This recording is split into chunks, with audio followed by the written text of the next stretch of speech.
Fallout Equestria, Murky number 7. Chapter 4, The Sinner.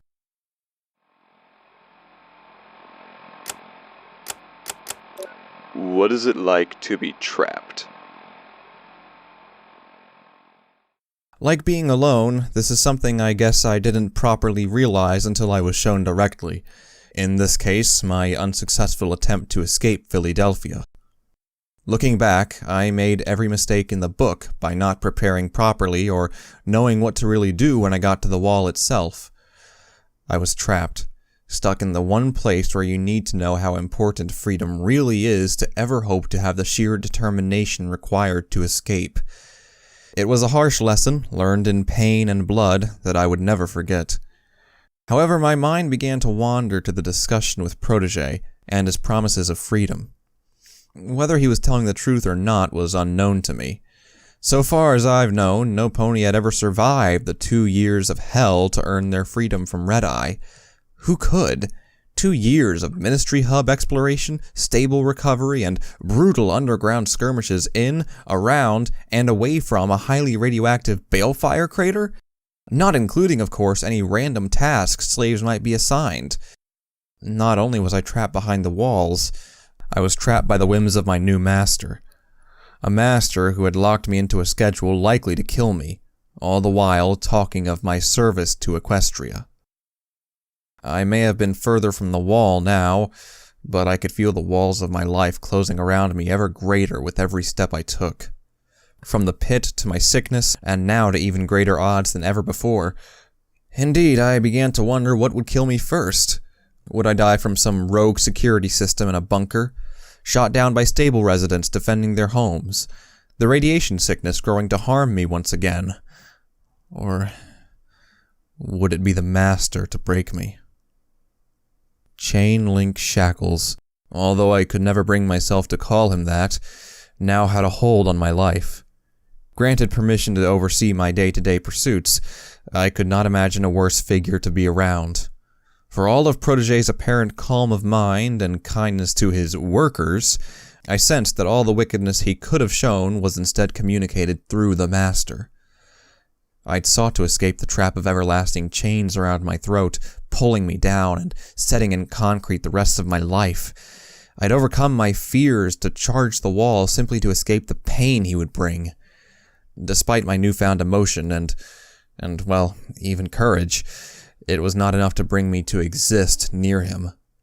He was my foil, my true master, a living symbol of slavery. All my efforts had been, subconscious or not, to escape either him or what he represented in Equestria. That was why I tried. That was why, in the aftermath of my failure, I felt trapped, broken. That's why I was afraid. So very afraid of what he might have done to me, the slave he'd always wanted, one born to be under his control. I'm so sorry. I don't mean to repeat myself over and over. He said he had raiders at his stock hall. I knew that they would kill Pegasi. I just felt lost. What do you do when you fall so hard that trying to stand again seems terrifying? When you start to get angry at yourself for what you are and for how you failed, it's so hard. It's so hard to fail. And it's equally hard to get back up again and stop blaming yourself for it. But you have to. There's no other way when you're trapped that far down.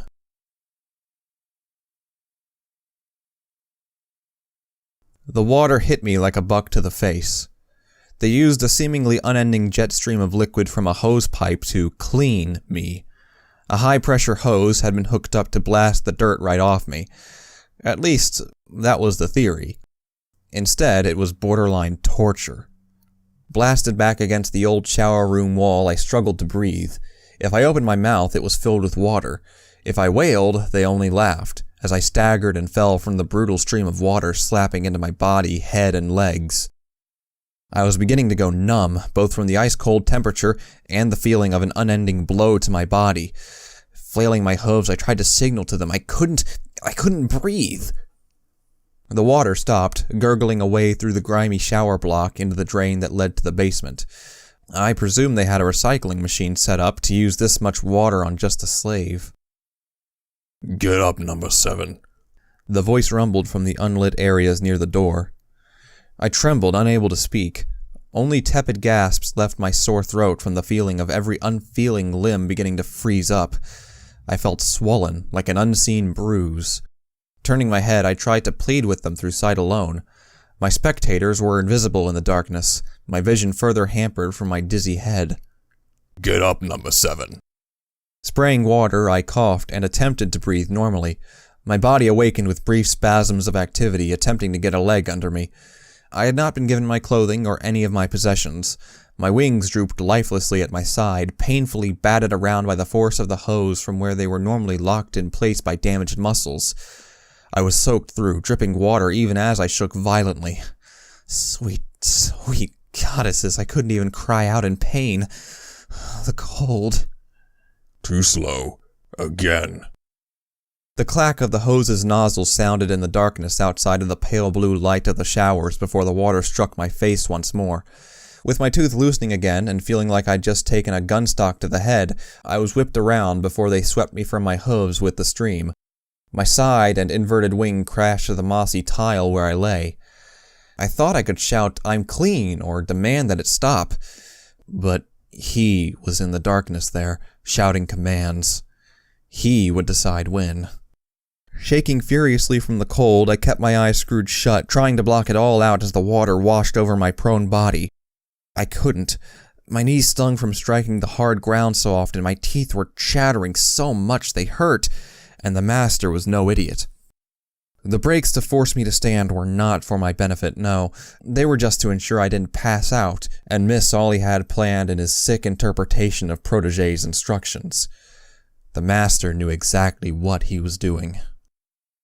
The water ceased, the painful pressure on my upturned back relented, leaving behind what felt like lines of bruises and seized-up muscles thick with cramps. Through clenched teeth, I lowly moaned, the most I could possibly muster to express that I couldn't handle this. I wasn't even being cleaned. Get up, number 7. Number 7.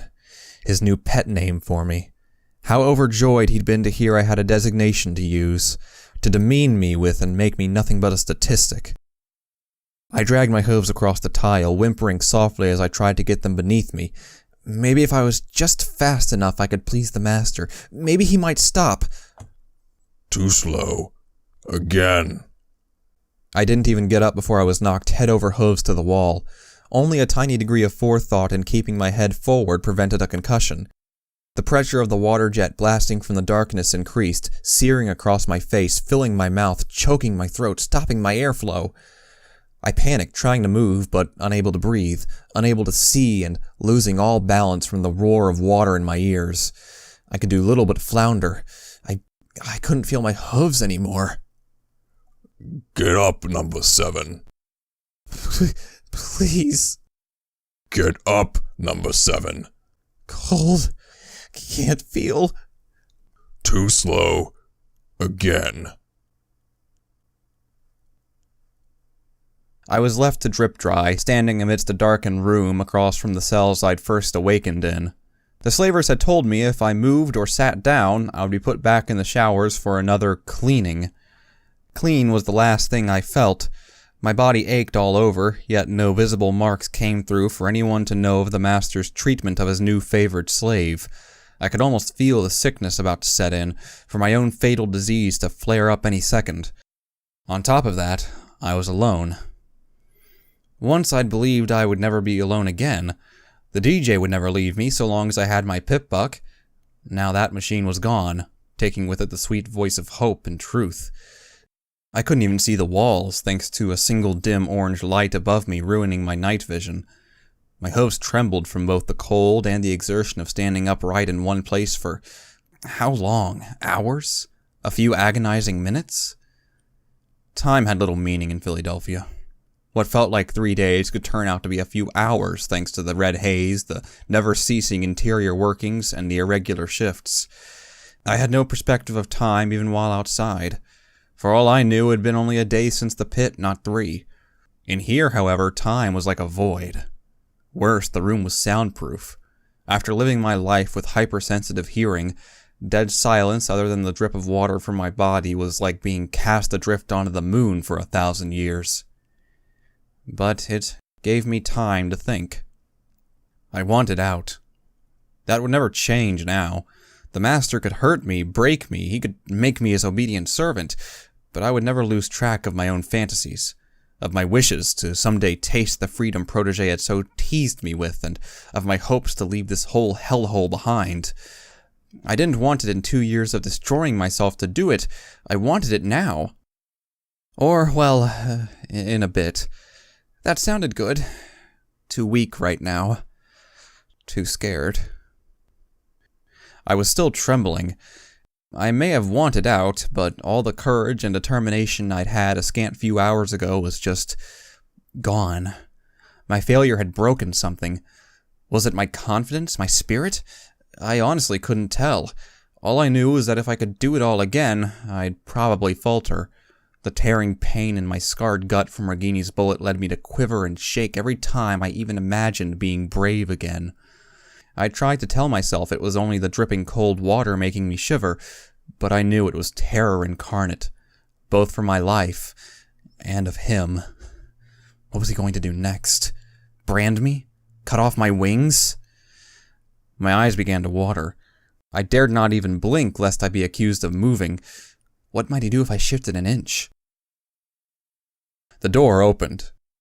You're learning, number 7. Good. Good. The master strode through, squeezing his body through the narrow doorway. Even then, the segmented leather plate armor he wore scraped and ground against the sides of the door as his huge frame entered the small room. I met his eyes before lowering mine. I'd seen crazed slavers, but in one brief glance, I'd witnessed nothing but pure, unadulterated hate. Now, we're gonna play a little game, you see, number 7. His voice was indeed playful, almost whimsical in his rough throat. I got a brief glance of those rotted teeth grinning at me. That grin. Like it promised he would enact all of his life's most sadistic desires should I try to disobey. I tried not to look at that cutie mark, the everlasting chain.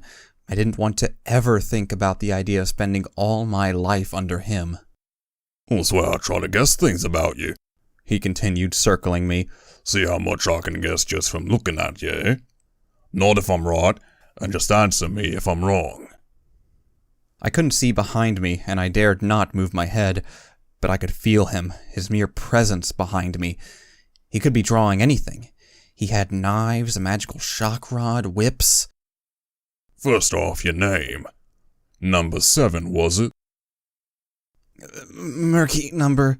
The leather whip crashed down upon my back. Whiplash's blows were nothing compared to this. I screamed as loud as I possibly could as every leg collapsed beneath me from the force of the blow. I immediately wept openly as it felt like my back had been torn open entirely. No, it's not, you stupid fool. Your name is number 7. I felt his head lean down to me, bellowing in my ear. He turned away, replacing the whip and lowering his voice, immediately regaining the heedless, playful, rough tone from before, as though nothing had happened. I stood up again, crying and quivering on all fours. So, your name is number 7, then? The master advanced, bending down to hold his lips inches from my own, gazing into my eyes. The stench made me want to heave on the spot as he spoke. So, you got family? I nodded. Enclave? No. His hoof slapped me across the face hard enough to make me stagger to the side a good 4 feet. Great Luna, his hoof was almost the size of my head. No what? No, master. Better. So, let me take a guess. He wandered again before stopping. I had to fight not to cry out from a sense of violation as I felt a hoof of his run across the cutie mark of my left flank. I felt it follow the chains. Feeling his cracked and ragged hoof drifting across my own flesh made my skin crawl. It was wrong. I wanted to pull away, but I couldn't. Cutie marker shackles. I like it. Ready to catch you if you'll ever run. Born slave, eh? After 3 seconds of trying to muster the courage, I nodded, a quick and nervous, shivering nod. A whimper escaped my mouth as I felt him tap the ends of the shackles permanently etched upon me as a reminder of my lifelong contract to slavery.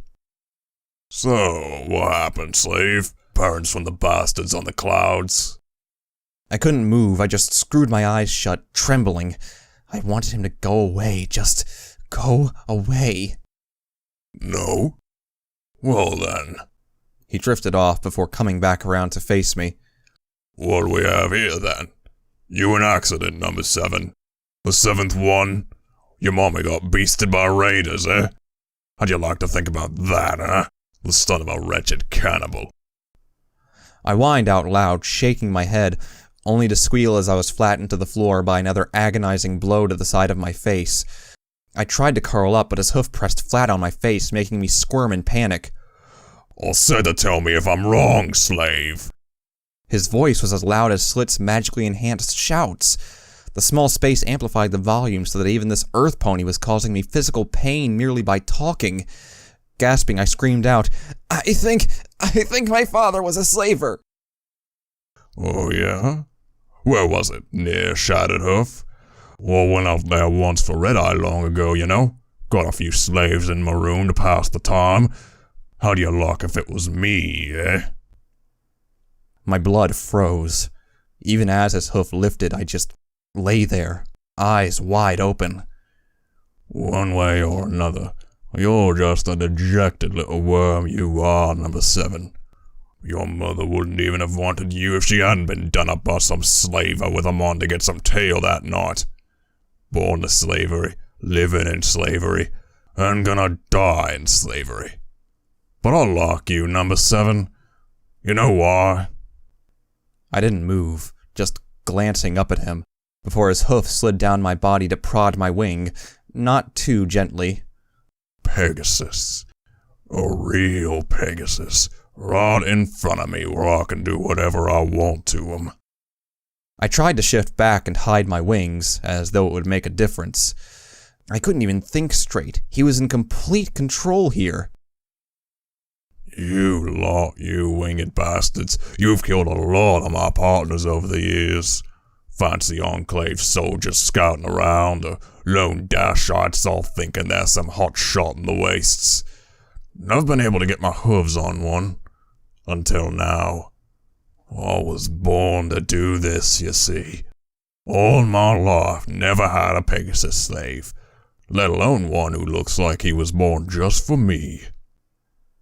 I couldn't contain my voice. I don't know any of them. I can't even fly. I didn't do anything. Quiet, slave. His hoof slammed down on my torso, knocking all the wind from my lungs, crushing my wing, and causing racking pain through my ribs around the swollen, healed flesh of the bullet wound. Concentrating on merely breathing again, I couldn't do much but listen. I've waited years for some pony like you, number 7. Oh, how I love all the slaves, even the ones that resist, that try to beat me. They all fail, you know. But you, oh, perfect you. He stopped pacing, his grin spreading as his whole bulk leaned down. His voice took on a predatory and sadistic tone. How I wish this could continue. I wanted you for myself, but Protege got to you first. See, we're going to the mall now as per his orders. Pity I don't have time to deal with you one-to-one before you're under that little upstart's protection. Don't think you're safe, though. I'm still your overseer. Consider this a little taster of life with me had he not gotten to you instead. I may not have free reign, but... He paused as he raised up, cackling to himself. Who's to say we can't have a little accident en route to have some more fun before it ends? After all, I'm sure I heard Protege say to put you in with the raiders. I screamed. I begged, throwing my hooves forward, reaching for his hooves. "No!" I wailed, shaking my head furiously. They don't just kill Pegasi. I heard it before. They hate Pegasi. They think they're all to blame. His eyes betrayed that hate again, directed at the fact that I was born with wings. Because all of you are, you feathered wretch. Shackle them. Same kind as your little cutie mark there, eh? Don't you like that? That's what you're meant for, after all. With a motion, 2 unicorns moved in, shackling me up by all 4 hooves in a complex chain that made any leg movement difficult. They also fitted a heavy rusted collar around my neck. The master tied the chain to his armored barding. Come on, little Murky, he cooed. Time to go meet the sick fucks your kind helped create.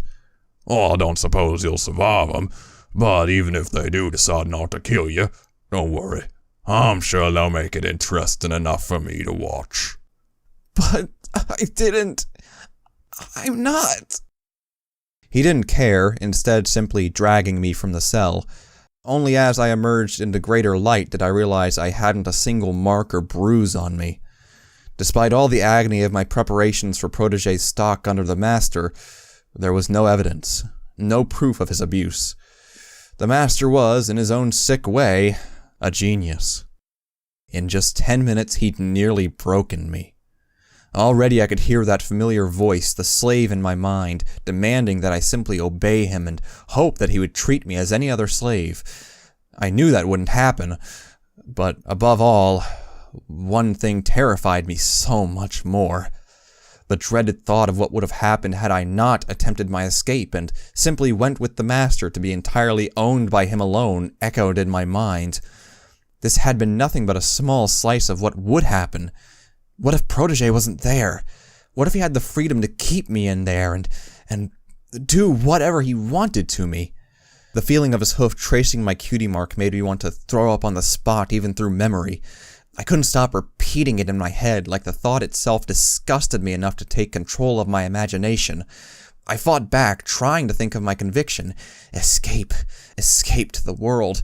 In some way, in some small way, it was a tiny and quickly forgettable comfort to consider the outcome, to know that my failed attempt had some purpose in my life still, to have avoided his full and complete attention and be picked up by Protege instead.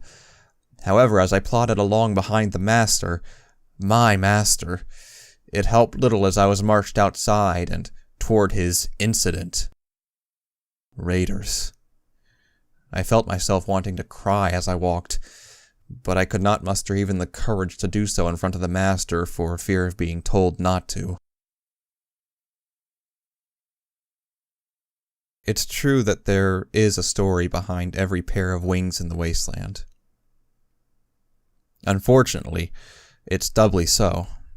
For every unique story a Pegasus owns, there is a single, defining, and accusing one held by many of the ground's residents that Pegasi are inherently to blame for the state of Equestria. My mother once told me the story. When Equestria looked set to die, Cloudsdale, the capital of the Pegasi, was struck first and wiped off the map entirely. Knowing of many more balefire spells, missiles, and bombs approaching, the Pegasi shut up the sky and hid themselves from destruction. They left the wasteland below, abandoning it to the flames and the scouring destruction while they kept their eyes pointed ever upwards. In 200 years, they'd not return to help any pony. If it weren't for the odd tale of rare Pegasi in the wastes, no pony would even know they existed at all, it seemed.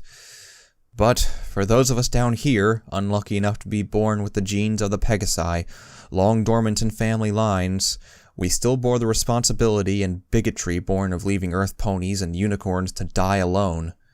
Whether we wanted it or not, in our wings they saw the lack of sun and moon to guide them. They saw dead fields bereft of weather designed to grow fresh food. They still felt the anger of those lost while the Pegasi flew away from the flames into the sky.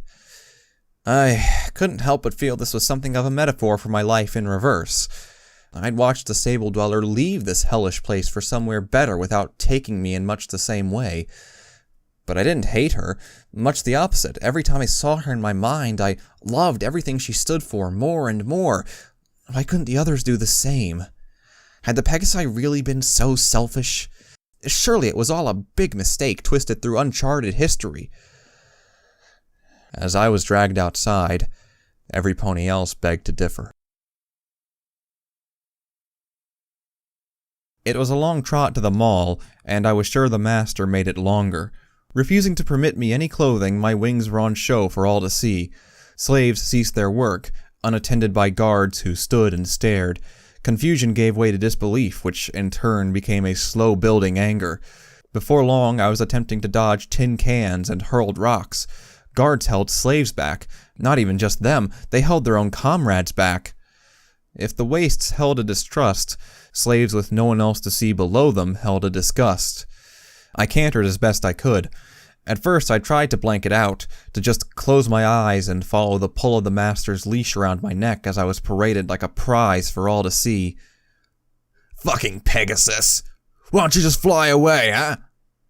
A tin can hit my side, making me jump, in shock more than pain, but my eyes opened to see a group of slaves rushing to the side of the road, screaming insults.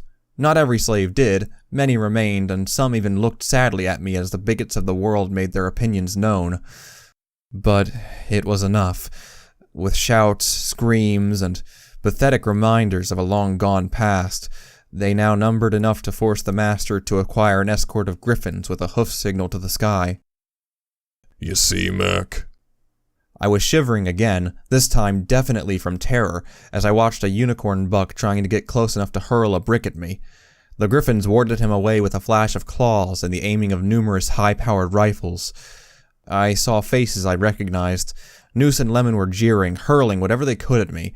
I saw a blue earth pony with a red mane hurling something from a length of rope to build its momentum. The half-brick impacted against my side as I screamed out loud. I tried to run, but the master pulled the chain, keeping me on my slow parade. I heard him announce to the crowds that here was the Pegasus who tried to escape and leave them all behind, like all Pegasi did long ago. You have no place in the outside world. They don't want your kind out in the wastes. Better to stay here. A griffin had to dodge as some telekinesis fired a length of rebar at me.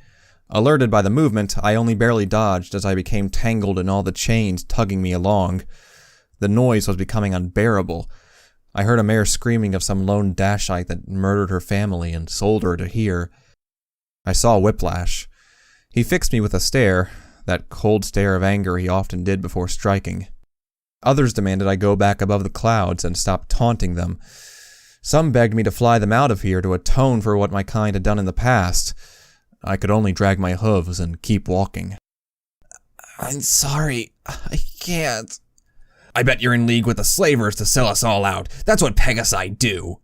"But I don't." "Take him to the pit. I want to see a Pegasus get clobbered." I... Kill him!" "Hey look, he's crying. Bet Shackles is gonna kill him now. Serves you right, you traitor. Betrayer. Selfish bastards." I backed from side to side, always and forever being dragged by the chain around my collar, trying to stay away from them as the small crowds jeered and screamed. I broke down before them all. I screamed back at them, trying to convince them. I wanted to take out my journal and show them the picture of my mother, show them that I was one of them. I screamed about my cutie mark. Didn't it prove I was just a slave? I told them my wings didn't work. They didn't even listen. They didn't want to listen. A passing cart held Sooty Morass.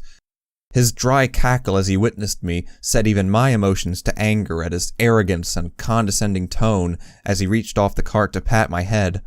From the looks of things, he was even running a few slaves ragged to pull his stocks around on a work wagon. The master took me through the streets, through the pens and through the industrial zones. We passed the threshing mill on the way from the old prison.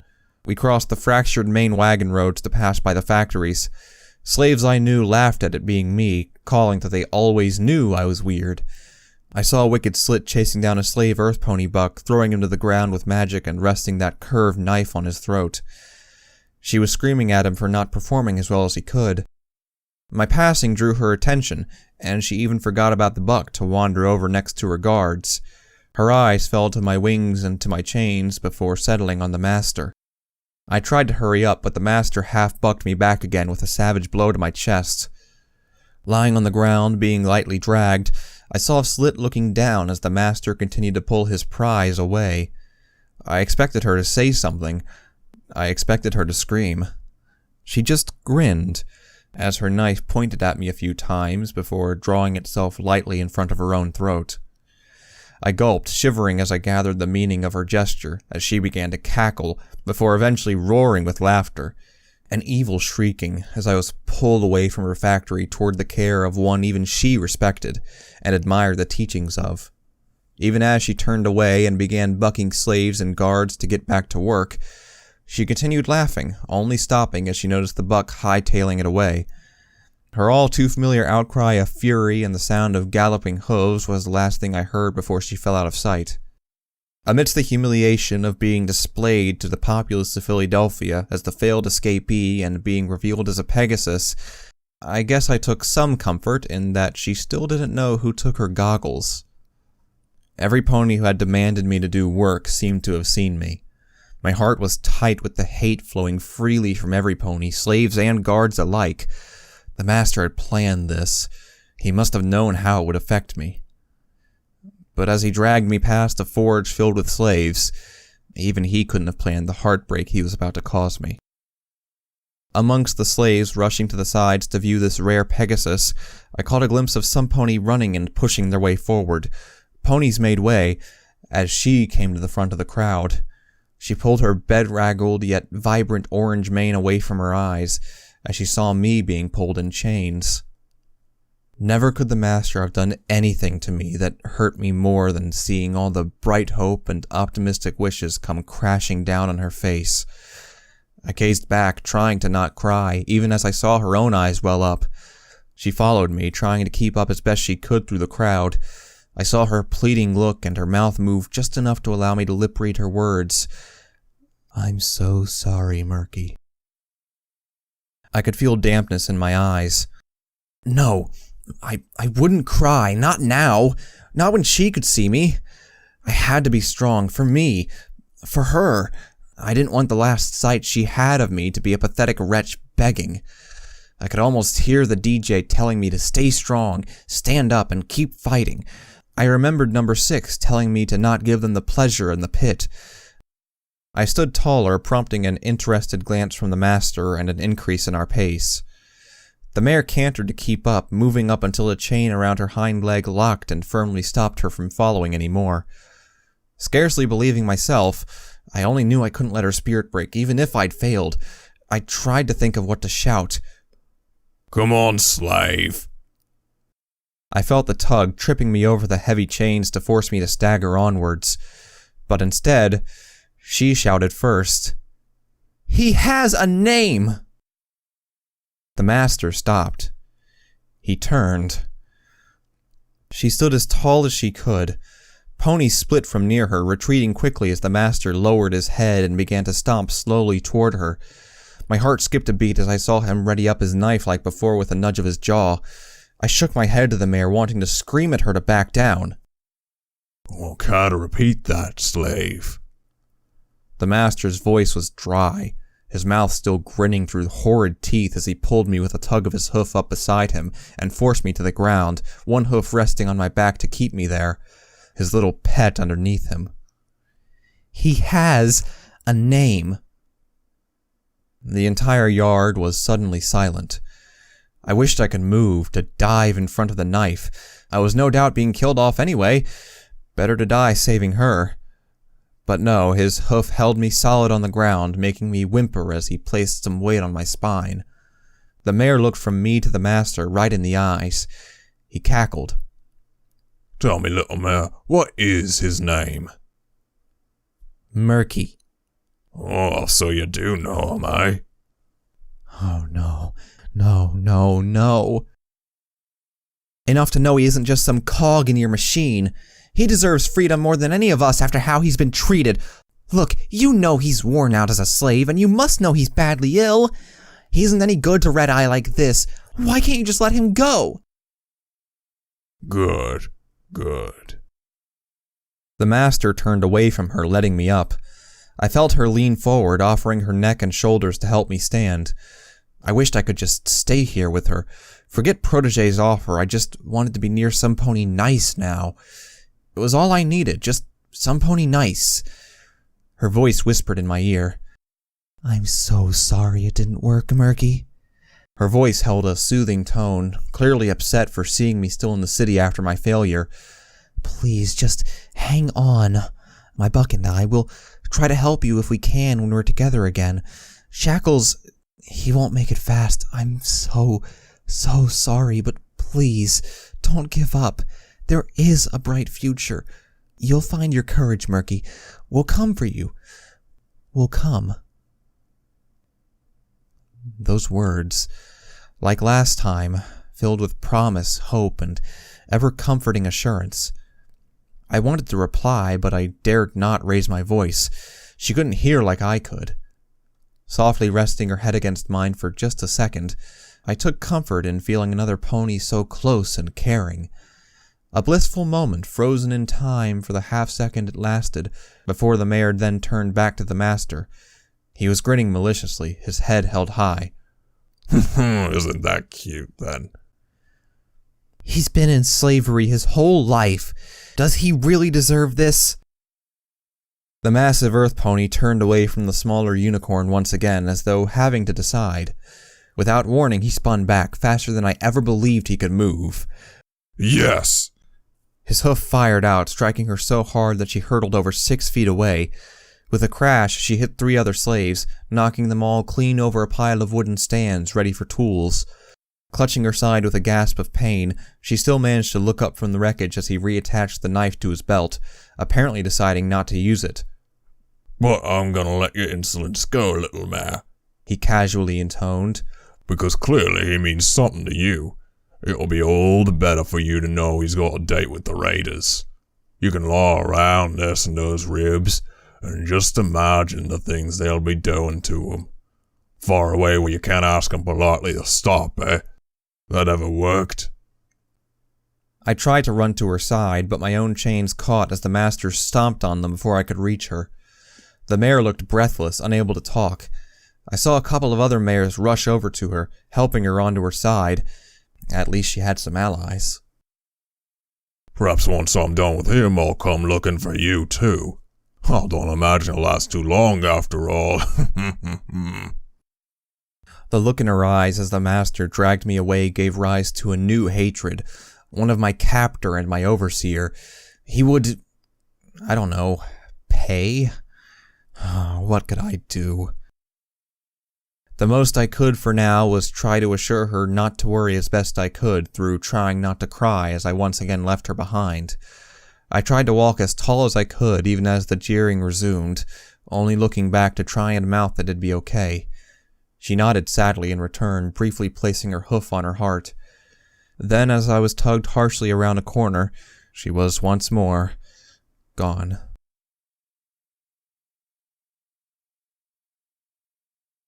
The mall. Finally and mercifully the crowds ended. My ears ached from the hateful words and screams that had been directed at me, simply because I had 2 extra appendages on my torso, but here we were. The mall, Protege's worker camp, rose from behind a wagon park like a giant that had fallen on its front, a massive shopping center of old Philadelphia. It looked like it hadn't shattered like other buildings on account of its massive size. Multiple stories tall, its roof was too low to be seen over the factories and their towering areas, but was well over 50 feet in height. Angular, strange geometry covered most of it in diagonal triangles or designed scaffolding to hold it all together like some giant metal and very angular flower facing to the sun. The large glass dome in the middle of the roof acting as the center, with metal plates and angles floating out in all directions to form petals. Despite the horrid makeshift walkways leading from upper floors to nearby manufacturing factories and scrap watchtowers, it must have looked incredible from the sky. I tried to remember the flowers my mother had shown me in books. The main entrance loomed before me. Covered in razor wire and barricades, it sealed access with multiple guards under the looming triangle of skeletal metal designs. I couldn't read the name, but I could see all the letters of the middle word had fallen off, so I presumed the 2 remaining ones left spelt out what I heard. The mall. I felt his front leg descend around me, as though hugging me with one arm. He stank of vile sweat, grime, and things I didn't want to think about. His other hoof nudged the bottom of my chin up to keep me fixated on the building.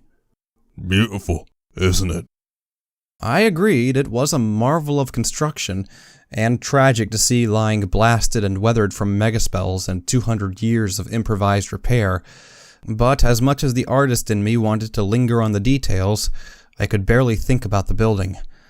I could feel his barding leaning against me. Sweet goddesses, I could feel the warmth of his body.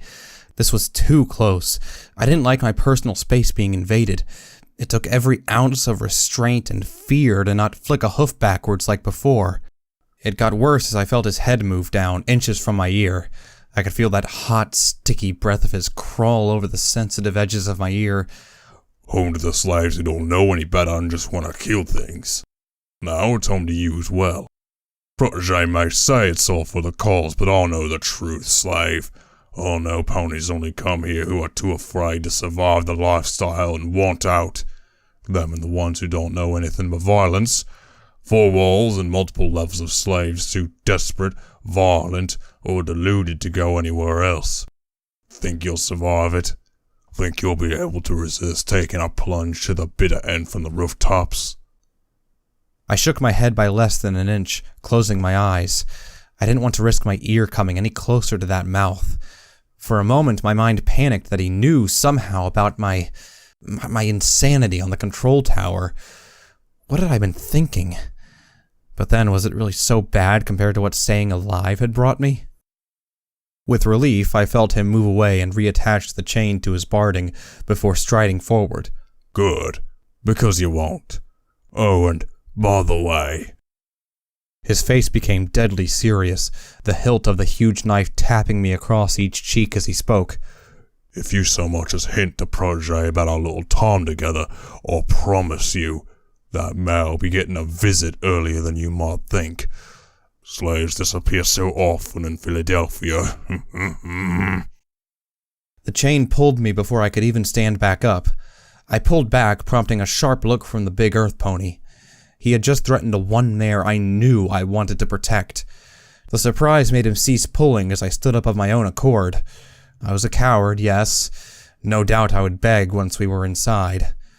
But as I trotted on my own without him pulling, I wanted him to see that of all the things he'd broken in me, of my lost confidence and lack of drive to dare do anything brave anymore, I still had one thing. He hadn't broken my link with her to take comfort and strength in her example to stand up to him. Raiders. The scourge of the wasteland. Gangs were bad. They took over areas, attacked other ponies, killed merchants, stole goods, and generally made life misery. Keen to be better and bigger, they made examples of those who crossed them and attempted to wrest control of areas from civilized ponies. But raiders, they were beyond sanity. Savage, ruthless, and powered by a drive to simply ruin the lives of every pony they met. They sought nothing more than just enough to see them through to the next day. They had no mercy, little things you could bargain with, and did not hesitate to take what they wanted. I'd once been in a caravan attacked by a small band of them between slave camps. The guards had fought them off, but only at terrible cost. Raiders had slaughtered my master's mistress, not even waiting till the firefight was done to explode her body with a grenade. They were living symbols of freedom taken in the wrong direction.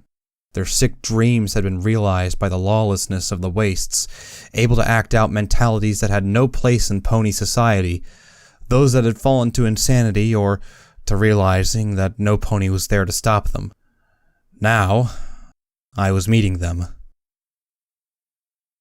The master dragged me through the mall's corridors before emerging into the main hall. I'd seen factories before and their cavern-like interiors, but something about the high glass skylight, how had it survived, and curved surfaces designed to please struck me. They'd been ruined, worn away and replaced by crude imitations and flackboard, surrounded by bars of metal and wire to hold together guard posts overlooking the shopping area, but they still held a timeless strength. The layout was simply impressive. A giant balcony with no railings, why, lay before the master and fell away 20 feet below into an area closed off by heavy scrap walls. 2 levels of shops made up the outer edges, reachable by stairwells at either side near the back. Along each wall were repurposed small shops, each custom designed to have a cage wall and door across the front for containment of slaves in smaller groups. Right now they all lay open, allowing slaves to wander amongst a common area around an old fountain still somehow filled with water, tepid and dark as it was. It was a shopping plaza, open and long, turned into a prison. I tried to discern the old style, but the smooth rock design was so worn that I gave up at creamish if you screwed up your eyes and pretended really hard. Rotten banners hung on all sides, bearing 6 mares of various colors, 2 of each type of pony. I recognized the yellow and pink Pegasus from the poster in my lost saddlebag, as she smiled an impossibly peaceful and honestly quite relaxing message of love to all looking upon her. There was also... oh no, please, no! She was here, too! Pinky! Even now her banner fluttered in a draft to turn and look at me briefly. I had to cut my own temptation to mutter under my breath for her to leave me alone just for once. The pony was as maddeningly whimsical as ever, hanging upside down on her own banner. Slogans embellished on the fabric were a mystery to me. Probably advertisements for the damn fun farm. I felt a weight release as magic gripped my shackles, unlocking and pulling them from me along with the collar. I shook, groaning as sore muscles gave their offended verdict at the unwanted movement. The master's cronies trotted away from us into irregular ranks of slavers who looked, if anything, like smaller and less imposing versions of the master. His personal group, no doubt. The master chatted to his slavers briefly, informing them of some fun that had to remain a surprise. No doubt code to not let this slip to Protege. Briefly, I wondered what Pinky would think of this type of surprise fun. Her broadcast in the fun farm mentioned it often enough. Blowing about in the draft, where was that even coming from? The banner of her briefly fluttered out of sight. Raiders of the Mall! The master's voice bellowed around the huge area of the mall. It must have housed almost 100 slaves, with the amount of shops in the market area the cages were set into. Get out here! Get out here where I can see your filthy hides! There was a commotion down below. I heard swearing and muttering before they emerged. They came slowly at first, emerging from the ground floor in 1s and 2s. Groups followed before the upper floor began to fill too. There were dozens of them. I counted at least 30 raiders, as my heart began to beat far faster than it had any right to. Yet I didn't properly sweat in terror until I actually looked at them. Terrifying, foul, wretched. Mangy hides covered in scars and disgusting piercings. Some had scrap shoved through their flesh, others had bones. I prayed they were not from ponies, but they looked all too likely to be just that. Dyed and braided manes fell in greasy clumps around faces filled with hate of the wasteland. Some looked so savage they barely seemed sane, snarling and howling up at even my small head poking over the edge. I saw 2 bump into each other before launching immediately into a snapping and brutal fight. Even the saner ones seemed to lick their lips with some sickened mentality as they angrily saw what had disturbed them from their rest, or whatever else they were doing. Blood streaked the floors in places to give indications of past involvements and brawls. I saw non-raiders cowering at the back, presumably only alive due to the presence of the guards. There are far more of them than the raiders. However, they clearly lived in terror of them. Despite that, they seemed unharmed. But then, none of them were Pegasi. Many raiders wore ruined pieces of torn clothing and barding. Some had face masks or wrapped scarves around their heads. As they clumped together, their noise increased, as though in a greater mass they fed off of one another's energy to act up and cause commotion. Raiders! The master shouted down to them, prompting them to scream back a mass of insults that he only smiled at. You shown great fury in your work in the lost stable. The dwellers stood no chance against your frenzied assault. A huge chorus of screaming and bellowing emerged from the raiders. Some brandished trophies. I saw one with a thread of ears around his neck. Suddenly, my own mismatched and tainted ears felt a lot less repulsive, and more like a prize. As such, They began to quiet down. I brought you a gift for your entertainment. Their stomping and howling returned, even louder than before as they saw my scared face. 30 or more raiders all glared at me with enough lust and sick wanting to make me shrink back from their horrid laughter. I could hear them begin to call for me to be sent down, for another toy. It dawned on me that I was not the first. The master held up a hoof. He clearly controlled them like this, offering sick rewards in return for owning a powerful workforce of brutal raiders adept at slaughtering anything in their path. And it's a Pegasus. A deafening explosion of screams, cheering, howls, and curses swarmed up and around the entire area. Even as I winced, I felt the master's unicorns telekinetically shove me forward onto the balcony before the master, my whole body on show to the raiders. Suddenly, I felt very exposed. Like an announcer, one hoof holding me in place, the master crowed to them as though teasing a new item for sale. You want 'em? Yes! You want 'em? Yes! Have 'em. I quickly turned to face the master, kneeling, placing my head to his hooves. I hadn't even noticed my instinctual tears anymore.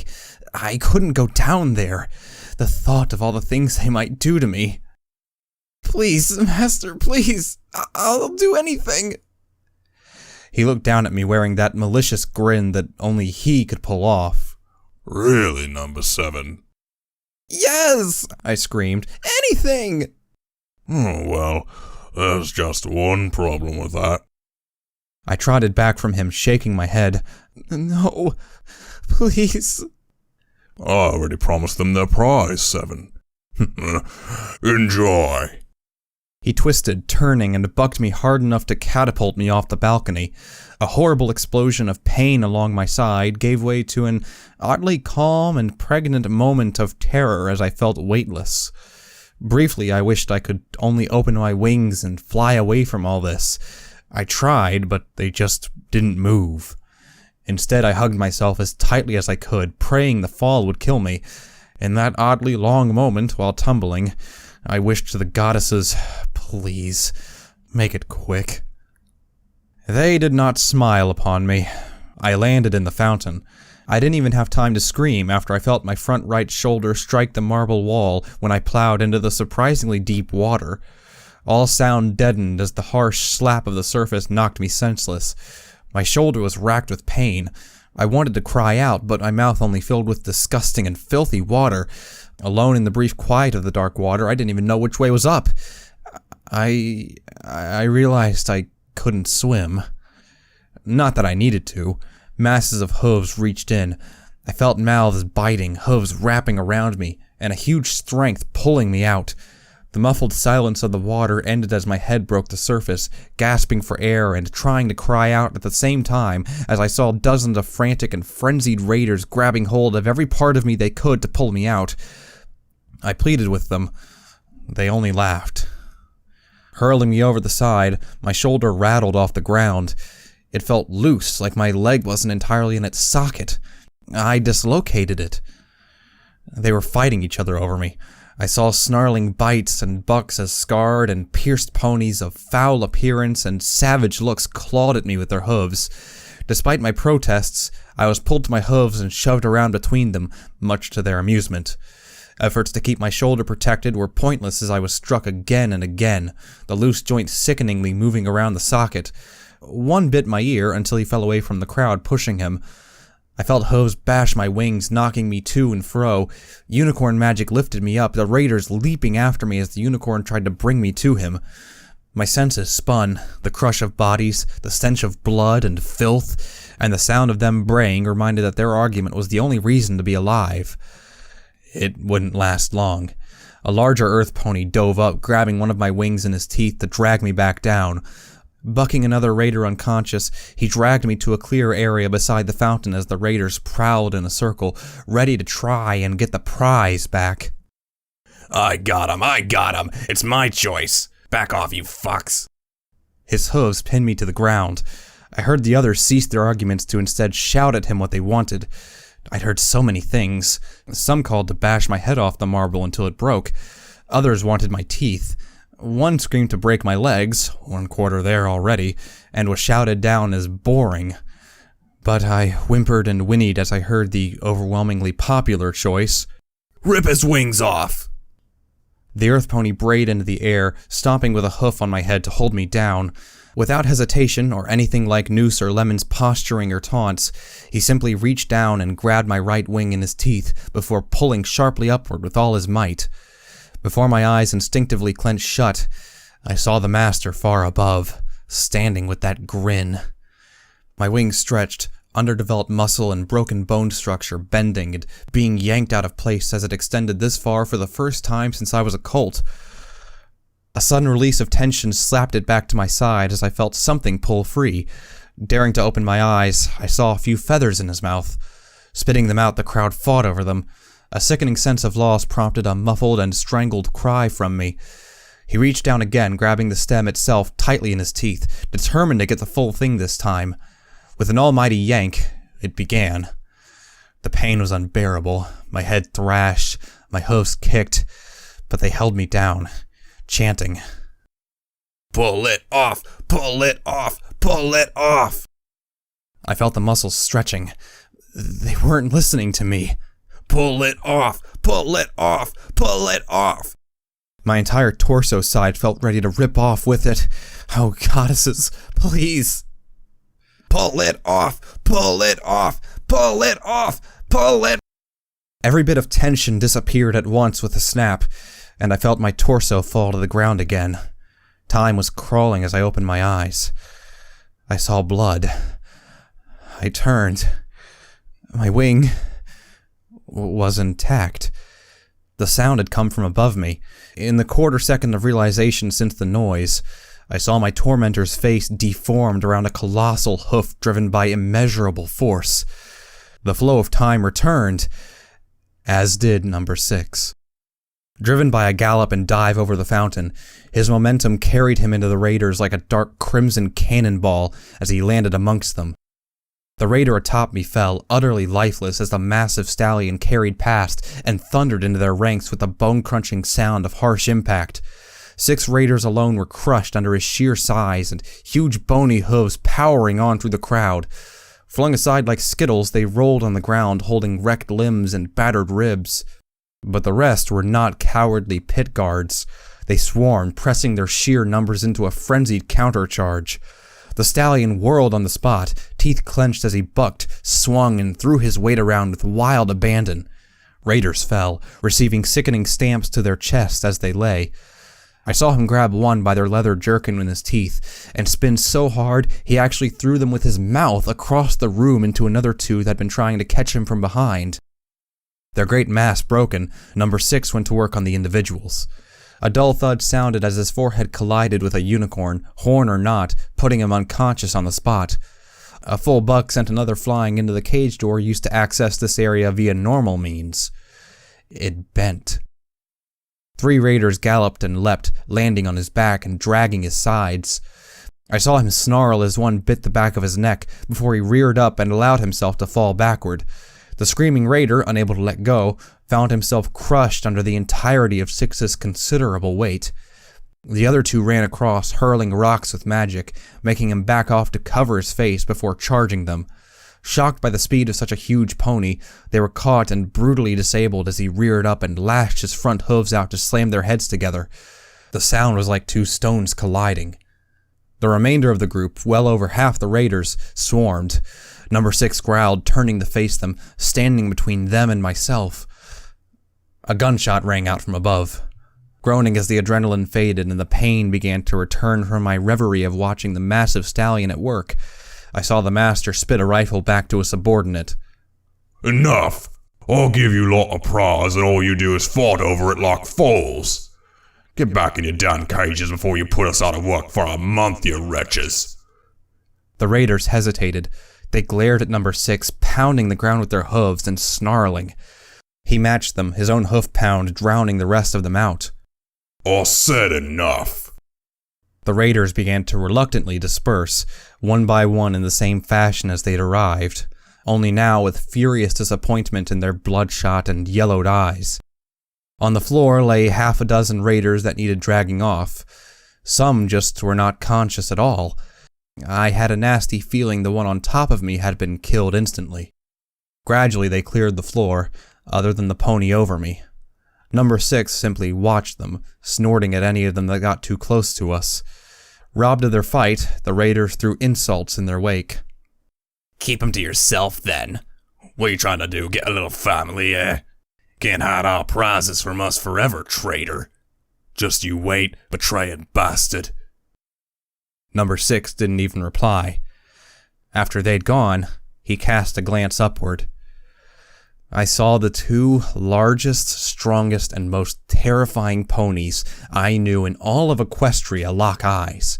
Even from here, not knowing much about either of them, I could see every ounce of wishful violence between them. With a snort, the master departed, moving out of sight, his fun spoiled. Without a word, I saw Number 6 turn and stare directly at me. In the odd silence, despite the master leaving, I did not feel particularly safe, not with a colossal pony I'd witnessed take on an entire gang of raiders and win, moving toward me. Immobile and laying down, my perspective of him was all the worse to look at. Frightening tribal dyed hair on his coat mixed with lavish scars of gunshots, blade wounds, and everything else across his almost grotesquely powerful body. I couldn't help but look at the flapping bit of skin remaining on his left ear. Those mismatching one-half bloodshot eyes stared down at me as though contemplating something. He pulled the dead raider from me, dumping him at the side before leaning down. I closed my eyes, squeaking loudly in fear as he came closer, and lifted me onto his back. Groaning in pain from my shoulder, even through my fear and abject disbelief, I felt myself slung over him higher than I'd ever stood, as he turned and began to trot back the way he'd come, toward a shop's open cage door. I was naked, bereft of everything I'd ever made for myself. I wanted my journals so badly to look upon the comforting images. Crushing desire to once again hear the radio clenched my heart. A guilt that I'd lost Sundial's only message to the future began to creep in, even as my drifting thoughts wandered from hardship to hardship while in the thrall of near unconsciousness from pain and adrenaline. Once again, luck had thrown me a small bone to just barely keep me alive, but they'd never lasted in the past. Why would this Earth pony be any different? He'd abandoned me before, why come back now? Why was he in here? Somehow, I couldn't quite feel the elation I wanted to be able to. I just wanted my things in a cozy pigsty until I could figure out another escape plan, one that would work this time, taking the mare and her buck with me. The huge stallion lowered me down onto a rough bed made of multiple layers of damp cardboard inside the shop. The movement gave me enough of a shock to open my eyes once again before squeaking in terror and pressing back against the wall. The squeak only heightened as the movement dislodged my right shoulder again. Staring with wide eyes, I dared not shift as I gazed upward at the colossal earth pony whose immense shape blocked all light coming into the shop through the door. He'd yet to lean back, his gruff and ugly face staring directly at me for a few more seconds before standing taller and taller once more. Don't hurt me. I'm sorry, really. Why? I curled up, trying to protect my head for all the good it would do. Why should he not hurt me? I'd ignored his help before, and now I was his prize as much as any pony's. I'm a born slave. I could help you. You can have my food. I'll watch your stuff. Just, please. I don't want any more pain. I felt myself choking up. Every pony already hates me and wants me dead because of these 2 stupid things in my body. Please. Number 6, please. His head tilted to the side, the bloodshot eye narrowing in minor confusion. In the backlight from outside, he was little more than an imposing sentinel of imminent violence. Even I could tell eyes that had seen too much blood and death. Only now I could get a better look. I saw that he was a good bit older than I thought. I thought him an adult, but his face bore a weathered look of a stallion long past his prime. Maybe 50 or more? I wasn't exactly going to ask. I tried to remember him from before when he'd apologized, saying I didn't deserve death. I hoped that still held true. Or did he want a prize just as much? Number 6, his voice rumbled, repeating my words carefully. Of course, I'd gotten so used to thinking him by that name, I just blurted it out. My name, he continued, a slow drawl, is not number 6, nor do I want to harm you, Pegasus. I simply stared upward in near shock, elation and hope beginning to spring in my heart, until it was beaten down by the reminder that nothing that I ever did turned out quite right. Why would this be any different? Then, what is your name? I inquired quietly, trying desperately not to step on any thin ice. He didn't reply immediately, glancing to the side before closing his eyes. Was that an element of sadness I saw briefly? Brim. I blinked, watching his mouth slowly roll the single syllable out. He paused before continuing. Brimstone Blitz. Murky number 7. Pleased to, meet you. Thank you for saving me. I tried to stand up so I could kneel to show my thanks. It was how I treated every master when they'd fed me. It was the only way I knew how to show reverent gratitude. But the moment I moved, harsh pain racked my shoulder, making me stumble and fall again. Breathing hard, hissing through clenched teeth, I whined into my other leg while cradling it. Lie back. Brimstone Blitz sat down beside me. It did nothing to reduce the impact of his height at all. His massive hooves reached out, taking my injured leg with an odd care. Where does it hurt? I was shivering, but the threat of his terrifying presence and size was enough to prevent me from resisting. My shoulder. Please don't. I felt his hoof brush around the area. I could hear raiders wandering the common area snickering at my rather pathetic little yelps and whines as he rolled a hoof over the joint. It's merely dislocated. I gaped. Merely? Brimstone examined it before nodding slowly. Hold still, Murky number 7. I can reset it. I'm not sure. Please, I need a doctor. Protege has... Shut up and bite the cardboard below you. On 3. No. 1. Can I... There was a sudden pop. I squealed out loud, pulling my hoof back from his grip. Brimstone seemed to grin with only one side of his mouth. I could hear shrieks of laughter about the filly whine I'd made from the raiders outside. You said on 3! I protested in a high-strung voice, rubbing my shoulder. Brimstone huffed gently. Stopped your whining, didn't it? I tested my leg. It moved again, if it was incredibly painful and stiff to do so. I didn't want to imagine how it might have gotten if I'd left it longer. My head fell, resting on the cardboard as sweat dripped off of me. Thanks, though. I wasn't whining, I was just complaining. Sure. Brimstone moved away, sitting against an old counter and watching the door. Only now did I get a good look around the area that he'd clearly made his home. Most merchandise was gone, but a few old posters showed images of various forms of clothing. I saw dresses on pretty unicorn mares, tall and strong bucks wearing suits, and other more casual attire. I imagined the empty stands crammed in the corner had once held the stock. A great many posters in one corner, though faded and wrinkled, showed nice-looking mares wearing socks. I had to fight down the urge to want to try drawing one of them, to refocus on the important matters at hoof, and besides, my journal was gone. There wasn't a huge amount else behind the cage door that still stood open to the common area. The counter covered the front quarter to the side of the doorway, bereft of any cash machine. Behind it, I saw a door leading presumably to a stockroom. Despite the fuzzy-headedness, I could swear Brimstone was sitting as though guarding the doorway. He looked back at me. I shrank back out of sheer habit. You didn't deserve what they would have done to you, Merc. That's not what every pony else thinks. Why do you not hate Pegasi? Brimstone blinked, sitting back before giving out a long sigh that ended in a snort. I do hate Pegasi.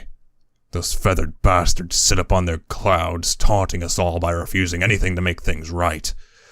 Live long enough, you gradually spot traces of them.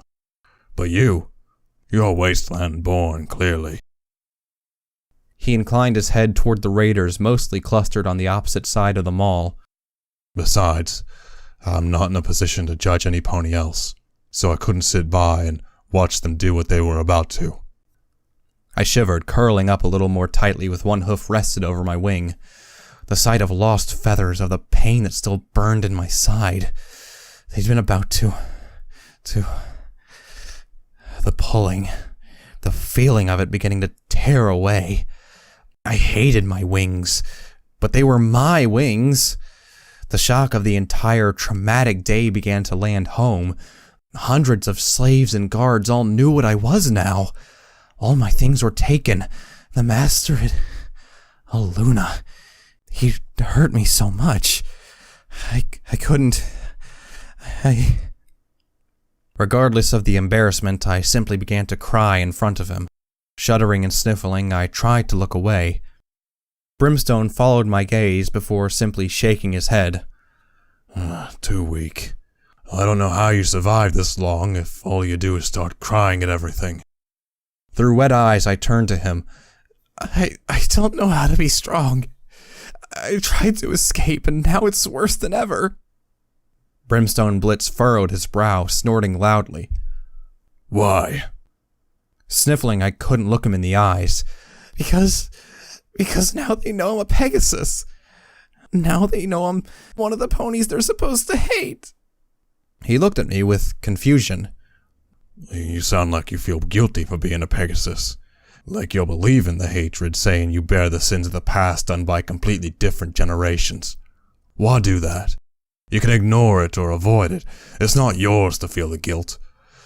But be careful who you tell that to, especially to those who can't push off the guilt to dead ponies.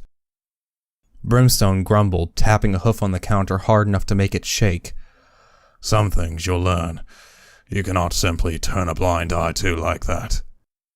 Trying to calm my breath, I sat up, wiping my eyes with a filthy hoof and wincing as the rad sores in my muzzles stung from the contact. Gulping, I opened my mouth to speak. What do you mean? What did you do? His front hoof went from tapping to a stomp hard enough to make me squeal in shock, holding my ears. Opening my eyes a little, I saw his teeth clenched as he swept away from me, each step of a hoof coming down far harder than it needed to. You make it sound like it was one thing, one little thing that was wrong, Murk. No, it was a lifetime. There are gangs, ghouls, taint, and then there are ponies like me. Something clicked into my mind. The raiders. They'd called him a traitor. You were one of them. You're an ex-raider. One of those giant hooves reached forward, closing the cage door far harder than was needed. The loud clang made me jump from the floor. With a shake, he hung his head before turning and marching toward me with what amounted to fury in his eyes. The dyed hair tattoos rippled, the scars shifted. I began to back away before discovering the wall disappointingly close behind. No, I'm not an ex-raider. Before I even knew what was happening, the massive pony had swept me up with his hooves around my body, holding me in the air against the wall with one foreleg pressed against my neck. I tried to scream, instead spluttering out a choked gasp from the pressure. My struggles were pointless as I felt my hind legs dangle helplessly a good 2 feet from the floor. My eyes locked on his as I heard the growl of unhinged madness and anger. Staring into his gaze, I could see the years of borderline insanity still in there. Furious that I'd suggested anything other than the harsh truth. I am a raider, he intoned with barely suppressed anger. A life longer than many in the wasteland, dedicated to the pursuit of brutality to get by. You sat in your guarded little pens while I stormed the wastes. Had I met you, Murk, I would have crushed you like those wretches just tried to. I could have plucked those wee wings myself. I've killed, raised, and broken any pony in anywhere that wasn't in my clan for longer than you've been alive. I've thrown ponies like you to vicious, sadistic ones like them before as a gift to them. Fear clenched my gut as I stared toward the massive raider. Those eyes. He was telling the truth. He was angry, whether at me or himself, I couldn't tell. I felt him draw a long breath before lowering me to the floor and looking the other way from me. He shook his head, but I couldn't see his face to read his expression. His voice, however, didn't seem to be angry at me, almost as though he regretted what he'd just done. You don't simply turn your back on so much agony caused to others, on so much fucked up stuff like that, and say, that's it, I'm an ex-raider now, and say it's all good. It doesn't work like that. I was almost hyperventilating. My mind kept imagining myself as that poor buck. This was a raider, one even bigger than the psychopaths outside. Despite the pit, despite him saving me, I was in the thrall of a raider. I prayed that I was right in my assumption that he was implying he sought to avoid falling to the madness anymore. So why'd you stop? His eyes closed as he took a breath, seeking to calm himself apparently. I could see the thin line between now and the fury of the raider fought back down. Did he have that voice in his head? The raider in his mind? Just like I had a slave? The goddesses are forever watching us, Mech. Do you believe in them? His voice had dropped. Was he embarrassed at his outburst? I nodded shakily, thankful to see his face slightly relax from the rage that had overcome it. You might say that Philadelphia gave me some perspective, to see what it was like from the other side. It's a good place for ponies like me, out of the way, forced to work to do something greater in the place of ponies more innocent, like you. But I don't labor just to rebuild Equestria. No. He fixed me with a stare.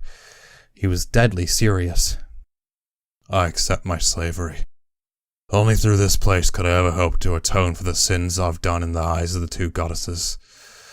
That was half the way to making me see past the insane rage. The other half...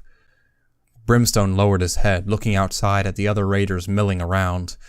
I could still see them snapping at each other, with pent-up and yet-to-be-vented aggression from earlier. Eventually, he turned sharply. Perhaps you should see for yourself. Can you stand? I think so. I was wobbly, but the motion back in my leg felt better than locking solid in pain. Brimstone nodded to the door, but immediately stopped me with a hoof. It was like walking into a brick wall. I will warn you, if you try anything, I will kill you where you stand. Understood? I nodded briefly, trying not to shake my head and back away. I'd faced the wall. I could obey this command. Lowering the hoof, he led me into the back of the shop.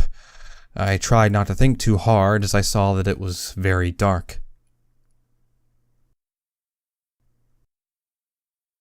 The sound of raiders quietened through the walls. Free from their sick taunts and shouts at one another, I found a measure of peace in the surprisingly warm and still back room of the shop. I couldn't see further in for Brimstone Blitz's massive bulk in front of me, but a small light shone past him from the far end of the room. He stopped. I only discovered this by walking right into the back of his leg before staggering backwards with a sore muzzle and limping on my front right leg. Brimstone merely turned, almost seeming to smirk at my staggering about. Would you have run into the wall that blindly? I'm just tired, I muttered. Being unconscious through a medical procedure from a gunshot was the closest thing to proper sleep I've had in a long time. You can rest in a moment, then. We won't be needed for any jobs for a little while. He moved to the side, lifting a hoof. I saw the look in his eyes, watching me very carefully. Now, the other reason I put away the loft of a raider. I followed where his hoof pointed in the dark. I could see stock shelves and an old sofa near the one magically enchanted gemstone light that flickered with a dull orange. On the sofa, however, lay a mare. I don't know what I expected, it to be the mare? But no, that mare I'd met before was the same age as me. Although this one was a unicorn too, she looked older than myself by perhaps 6 or 7 years. She was asleep, lying covered in a cloth blanket stitched together from every color imaginable. I found myself trotting forward out of curiosity. What about her was special? But a look from Brimstone made me immediately stop in my tracks. Okay, not trying anything, really. Look at me, here not doing anything, not even moving, not even breathing. The mare coughed, shivering despite her covering. She was sick. Her pearl-white coat seemed slick with sweat, while her short and thick two-tone mane felt tangled around her head. Around her lay presumably her and Brimstone's possessions. Not much, but a small case filled with little twinkling and sparkling orbs drew my eyes for just a second. The mare shifted, groaning as my eyes flickered back to her. I saw her awaken rather lethargically. Brim. The voice was weak, stammering with fever. I recognized these symptoms all too well as acute radiation poisoning. Brimstone advanced slightly before kneeling down beside her with shocking gentleness. I'm here, Glimmer. His voice was softer than I'd ever heard it. Just keep resting. She didn't.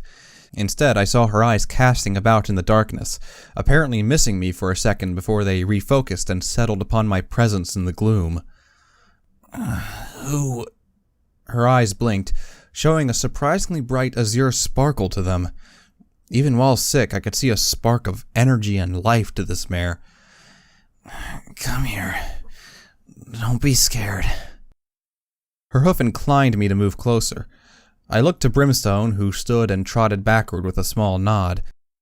Even now, I could see the look. One wrong move and you won't leave this cell alive. Limping, I trotted over as quietly as I could, head low into the light. Oh, a little earth pony. Aren't you cute? She exhaled with great effort before trying to smile through the clearly harsh fever affecting her. I presume she didn't see my wings camouflaged by my dark green coat and feathers against my body in this gloom. I'm Murky. Sorry, Murky number 7. She shivered so hard that her words failed amidst a harsh, gasping shudder. Glimmerlight. Please The unicorn seemed to sag, the conversation alone exhausting her. But even so, she extended one hoof, gently moving my head to the side with great care to see something along my side. I closed my eyes, figuring it was the wings.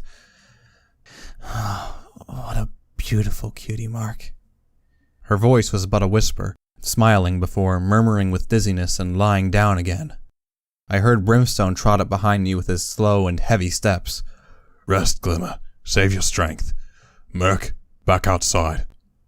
I found it hard to move. What had she meant by beautiful, cutie mark? This gnashing and savage shackle on either flank was an insult to my wishes to be free.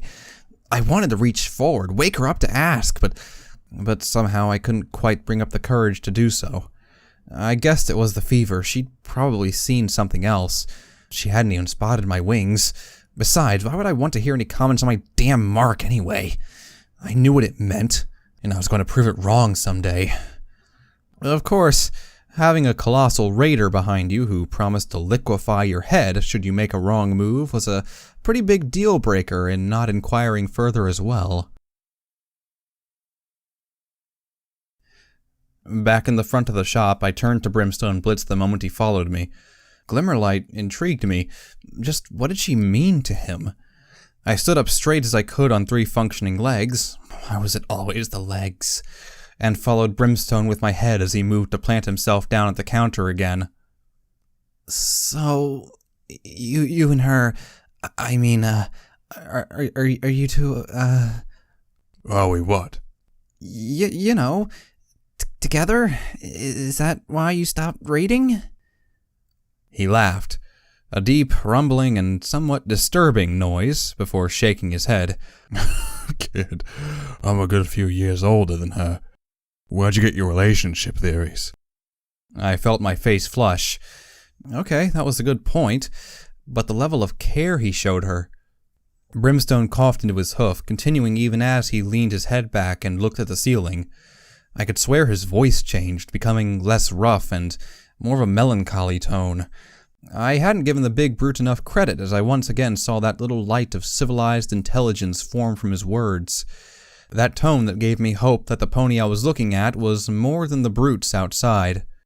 When I was brought to Philadelphia, I got thrown on the hard work. Power and gears and servos, that kind of stuff. I got properly into it, From being brought down a peg or two myself, the idea of somewhere I could work off my sins in the eyes of the goddesses was appealing. The only reason they kept me around is I was worth more as a prize to Red Eye to have in here for how I acted, though. I bullied others, harassed them, and when guards attempted to prod me around too much, killed them. The way he said that, so simple, like it was just any other action. Eventually I met Glimmer after my second pit victory as punishment for murder. The raiders just outside were trying to drag her off between shifts, steal her stuff, the usual. I intervened, crushing them all, but even as I held one down, my hoof ready to split his skull, she begged me to not do it. I found Glimmer pleading with me to spare those who would have hurt her with no remorse or regret. That never happened to me before. After they left, I knew I had to protect her. As I got older, I'd already been thinking a lot about life. Some pony in the clan before we got caught had already spoken about... Nah. He cut off that last sentence, making me wonder who he meant. All the same, the real trigger for him was Glimmerlight. I could see him glancing back at the door as though hurting over her sickness, something he couldn't stop with all his monstrous strength. Glimmerlight is something unique in the wasteland, Merc. At least as far as I've witnessed. She can forgive. Her home was destroyed by raiders, those she regarded close enough to be family raped and murdered before her eyes. Glimmer herself was taken prisoner and eventually sold into slavery with Philadelphia. She had her whole life ruined, everything she'd clawed out of those wastes stripped from her. I whinnied softly, lying down as I felt a couple of slow tears trickle onto my face.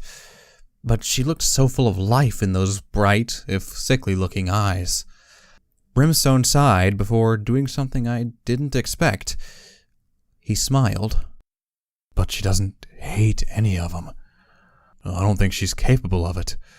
After the pain passed, all she wanted to do was make the best of things and forget the bad times as quickly as possible. Somehow she still thinks the world can be better. That someday she'll get out of here and go back to a good life, like nothing had ever happened. That's why I have to take care of her. Glimmer's a better pony than I ever could be anymore. She deserves my protection until she either completes her plan to escape or passes the 2-year work mark. It's like a duty sent to me by the goddesses, as though she was sent to be my moral compass to salvation. There are nice things in the world, Merc, yes, but... Was that a dampness in his eye? He turned away too quickly, walking to the cage door, placing a hoof on it, even as he gazed upwards at the glass dome far above in the mall. I looked up myself from the cardboard bed, glancing across at the big earth pony standing with a mixture of sadness and happiness etched on his big worn face, lit by the dull yellowed streams of light from the skylight. Slowly he turned back to me with that same sad smile. The wasteland took everything from Glimmer, Merc. It destroyed her, and she forgave it for what it done. Can you honestly think of anything more beautiful than that?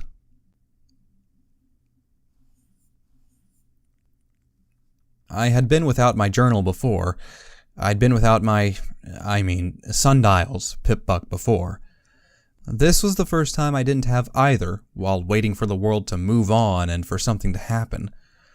However, I was not without things to consider during the long times that Brimstone spent checking in on Glimmerlight, most especially the peculiar tale and somewhat tragic reality of this strange pairing of ponies. Brimstone was not what I'd expected in either direction of thought. A raider by trade and filled with a thirst for violence, held back only by the curious search for redemption, and a sick mare that had touched even his heart. Try as I might, the thought of some pony like that sort of touched mine as well. However, despite the obvious wonderment of their incredibly rare companionship, one thing he'd said was all I could think about. Glimmerlight had a plan to escape Philadelphia. Since I had been shot at the wall, my entire mindset had been turned on its head. Broken by the master and condemned to servitude for 2 years, it seemed as though my efforts had only rewarded me with a greater burden of slavery. I'd been ready to collapse into the routine and accept the horror if I couldn't find a lifeline. But out of nowhere, there was one last little hope. That mare in the back, Glimmerlight. Brimstone had said she had a plan. It wasn't much. I knew nothing about her or this plan. Perhaps she wouldn't want me along. No matter. I had to try. There was nothing else left. Only my wavering confidence driving me to stay alive. I couldn't get out alone now, so Glimmerlight was hopefully going to be what I needed to get back on my hooves properly. I had to help her somehow, to help Brimstone save her life. Whatever it took, like it or not, an unknown sick mare was the only path I saw open to me in discovering another way out of Philadelphia. Brimstone had left me in the front of the shop, citing that I was a distraction, encouraging Glimmer to exert herself to speak to me instead of resting. I had thought to ask what was precisely wrong with her, but frankly that was just an excuse to get a conversation. Since his admission, Brimstone had been oddly morose, as though ashamed that he'd spoken so openly to me at all in the first place. The truth was, however, I knew what was wrong with her anyway, and what she needed. After all, I had the same thing, right? Radiation sickness. Mine was a little unique in that it stemmed from an irradiated lung infection, but the theory was still the same. Rat sickness needed rat-away. Not exactly a common substance to slaves in Philadelphia, as I'd found out the hard way. I shivered, curling up on Brimstone's cardboard bed and rubbing my shoulder. Things hadn't settled in yet about my relocation. Too much all at once, too many emotions. I was afraid, an understatement, yes, but what else was there for it? Philadelphia detested me before as a runt, the weakling who made mistakes and got every pony else in trouble. But now I was hated. The Pegasus prize of Philadelphia, a beacon to which they could all come together in unity and despise. Every pony who saw me would call me out or turn me over if I tried anything. How could some pony like me escape anyway? Not when it felt like every pony in the city wanted me dead just because I had wings. Why me? Why did it have to be me they hated? I didn't want to be hated. That thought hurt. It hurt bad. To look outside and realize that all it took was a few choice words to an uneducated mass to swing them to the call of death for one little buck like me who'd never done anything to any pony in his life. What if Glimmerlight was the same? What if Brimstone was subjective or exaggerating because he didn't know any pony better? What if she saw my wings and refused to help me? Try as I might, the fear of rejection was in my mind. I needed to fight it down. Get your flanks back down to the storage rooms for the meeting. Move! That voice rang around the mall's main shopping level as I heard some slavers jump to their hooves and gallop off. The master. Even now I was struggling to grasp his threat. The horrible way in that his influence wasn't over me by the fear of pain or punishment, but by the fear of realizing that he was the pony who deserved me as a slave by stint of destiny. The unsettling way he knew just how to get into my head and hurt me, often without needing to lift a hoof in anger, was, if anything, proof that he was born to command me and understand what made me tick. Try as I might, I couldn't shake the harsh fact that he brought the slave back to me. I tried to escape him, and when under the presence of the mare, I'd even stood up to show I wasn't afraid. But leave me alone with him and... Your name is number 7, Cutie Marker Shackles. I like it. Ready to catch you if you'll ever run. You an accident, number 7. The 7th one. Your mommy got beasted by raiders, eh? How do you like if it was me, eh? Born to slavery, living in slavery, and gonna die in slavery.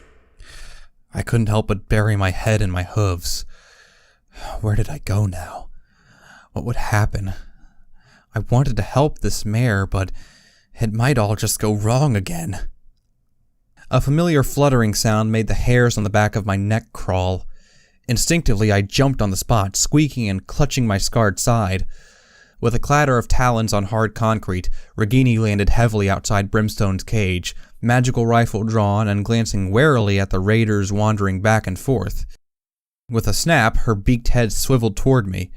I had an uncomfortable feeling like I was being targeted again. Murky number 7.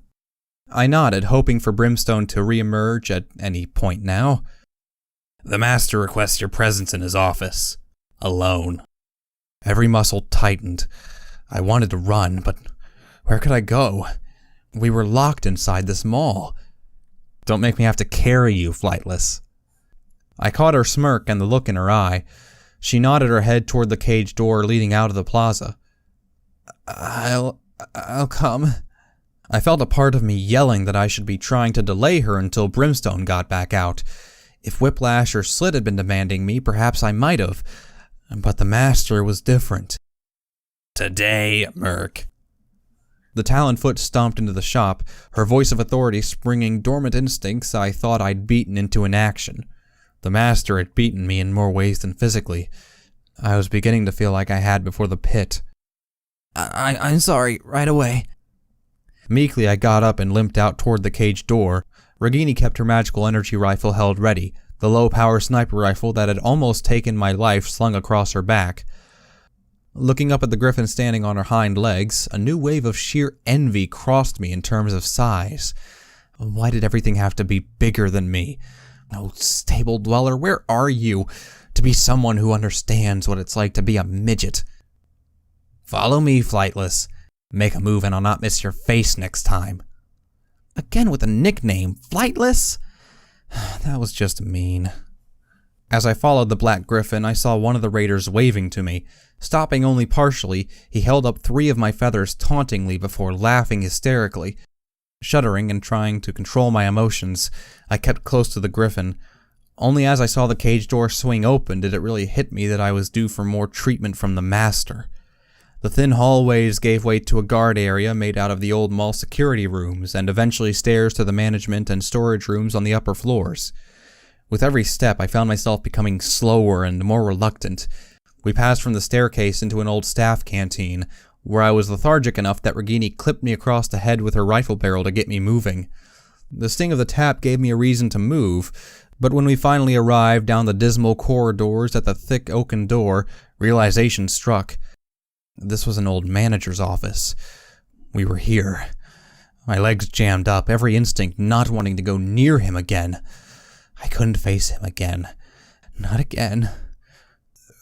Regini. Don't use my name. Sorry, I whispered, not quite sure what to use. You don't have to do this. Please? Regini whipped around, talons extended before grabbing me by the throat. The sudden change of mood caught me before I could even shout. Get in. He's expecting you. Please, I pleaded, finding myself dropped only to try persuading her with tears in my eyes and terror on my face. I can't take any more. Get in. Regini threw open the door, virtually hurling me inside before slamming it shut. I curled up on the floor as I heard hoofsteps nearby turn to face me before advancing steadily. Eyes shut, I wondered if I could just blank it all, ignore everything and use my imagination. Like the helter-skelter, right? Imagination canvas, ignore the pain. Ignore the pain. Merc, I must question why you cower.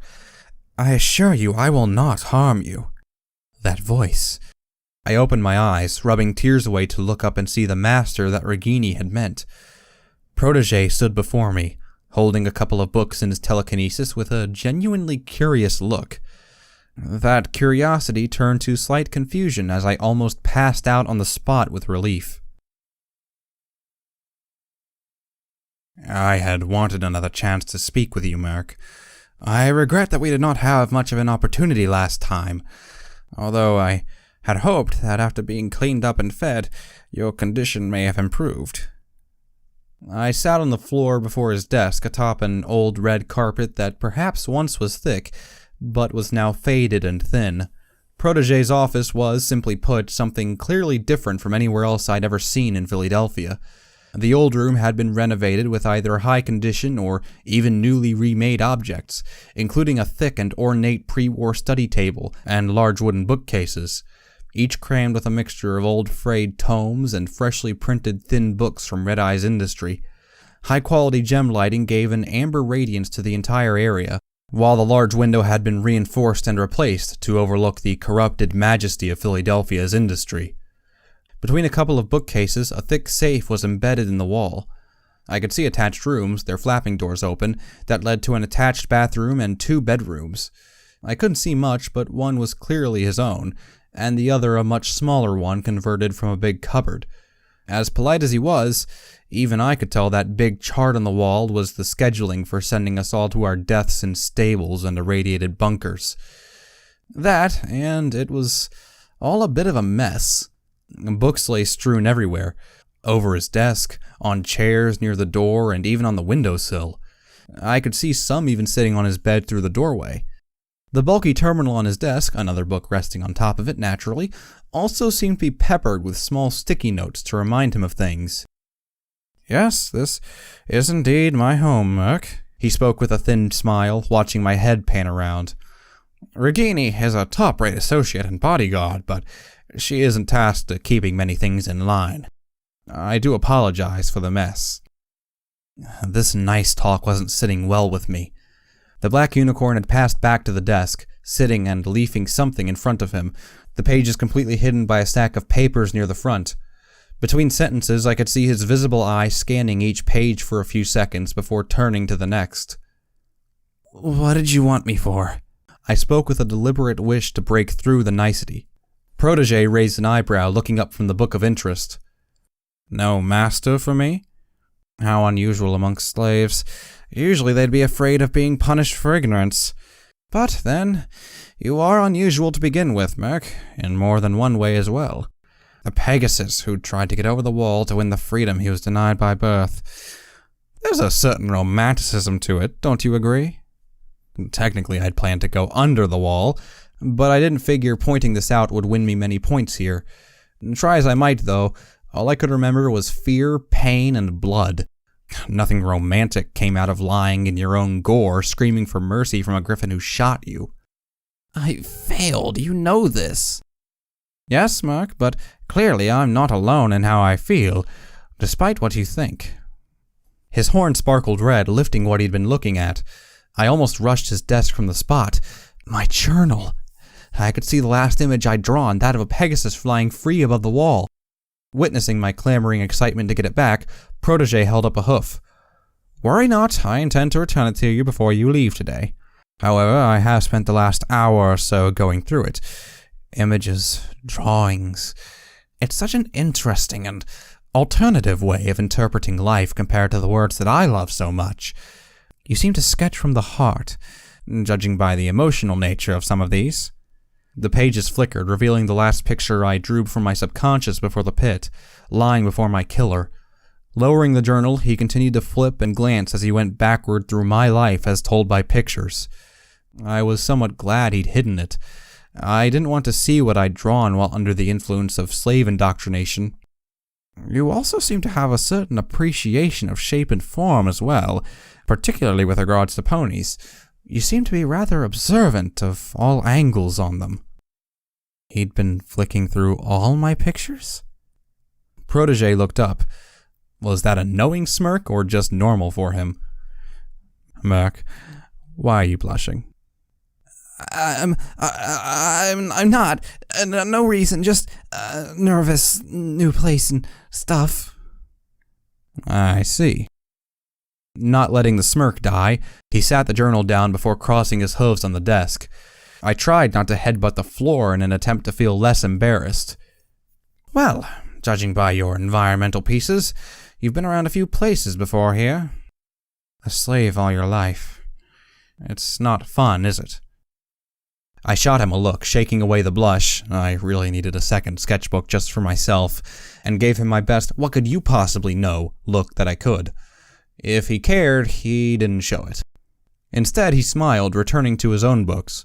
They were picked up in his magic before settling down, changing subject with little warning. He beckoned me closer to his desk.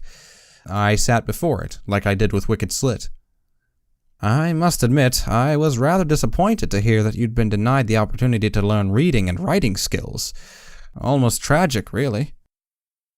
He held up an old red tome. I did my best not to look annoyed at my illiteracy being pointed out once more. The History of Equestria Prior to the War, a very old volume. The ability to sit down, read, and study what things were like before it all happened. If only more ponies would take the time, then perhaps most of this unfortunate business need not happen. I do feel sorry for ponies like you, forced into such lives." He must have caught my disbelieving look. "Truly, I do. That's partly why I expended so many favors to track you down and get Stern to let you to live. You interest me, Merc. In a way, we're not so different. I know how you feel through all this, you know? If I may say, bringing you here, I do perhaps have higher aims for you than simple freedom." What did he mean by that? Nerves began to fray as I heard that last sentence. Higher aims? My heart was still beating faster than normal. Better than the master or not, he was still my more official master, still a slave driver no matter how often he said worker instead, and still liable to use me as a resource rather than another pony. I looked to the side, unsure, biting my lip. Merc? Protege stood, moving toward me. Something clicked in my head, that red eye advancing on me. I recalled lying dying under the wall, or the master advancing on me in that cell I shrank back, hooves skittering as I backed away from Protege. Hearing a slight whimper from me, he stopped, mouth half open in surprise. To his credit, he backed up and gave me a little personal space. "Are you all right?" "All right? All right? No!" I managed to get back to my hooves, favoring my injured shoulder. "Of course I'm not. I'm a slave. How can I be all right? You're just another one of them. No matter what you say. I want out of this city now, but I can't. Ponies like you stand in my way. How can I be?" I shuddered, losing my momentum from a slight tremble and a sob. "Oh, all right." Protege paused, not interrupting, before slowing his pace. He spoke quietly and carefully. "Merc, I'm trying to assure you that you are safer now. I had you healed, cleaned, and fed before being brought here. I offer you the return of your art book. Does that not say something?" I just lay against the wall, sniffling and trying to catch myself before I entered another crying fit. This was horrible. All these nice things were nothing more than a facade to placate me into slavery. I knew it. I wanted out, but I just didn't have the confidence in myself after failing so badly anymore. I couldn't control it, sniffling and wiping my eyes as I tried to avoid him noticing my reaction. Instead, I heard Protege sigh, before a slight click sounded in my ears. Looking up, I saw his magic remove the eyepiece and set it upon the desk, before glancing back across to me with both eyes. Despite his youth, I could immediately see a slight pain to his expression now. Somehow, despite not understanding why, it diffused how I saw him, as though I was no longer looking at a slaver. "Merc." He spoke quietly, trotting around the other side of the desk and taking a stuffed bag from a clothes hanger nearby. I could see Battle Barding bearing Red-Eye's mark upon the stand, beside a holster containing what looked like a scoped revolver. They shook as Protege removed the bag. "Are you afraid of something?" Despite myself, I nodded. "What I'd requested, to be cleaned and fed, that didn't happen, did it? Please, answer me. Did chain-link shackles harm you?" Protege would have had to have been an idiot to not spot the sudden widening of my eyes. I had to almost shove a hoof in my mouth. I wanted to spill it all, to cry and beg Protege to help me. Surely he had some sort of way to stop the master. But what if the master's cronies were to carry out the threat on the mayor in his absence? What if her slave master was in on it? What if he slipped a word to the raiders to kill me for talking? "Merc." Protege actually lay down on all fours near me. He genuinely did look concerned, so much so that I wondered if he'd suspected the master for some time now. I wanted so badly to just grab his hooves and tell him everything. "No, I'm just sorry. The raiders." "Well, it wasn't a lie." Protege nodded slowly. "Yes, I did hear about that accident on your allotment." He lowered his head. "I'm truly sorry, Merc, for what happened. Perhaps I should have accompanied you myself. However, I hear our resident warlord has taken you under his protection." That got my attention. Gasping light, I looked up at him sharply. Warlord?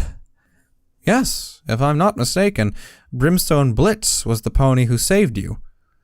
I shuffled up, sitting properly. My eyes were wet, but this genuinely intrigued me. What did he mean by warlord? I suppose being a slave all your life, you wouldn't have had the opportunity to know, but our Brimstone is not your average raider. Given the way he took an entire swarm of them apart, I had sussed that already, but I didn't imagine Protege was talking about just his combat skills. Brimstone wasn't just a tough raider, Merc. He actually led one of the largest raider clans in the entire Equestrian wasteland.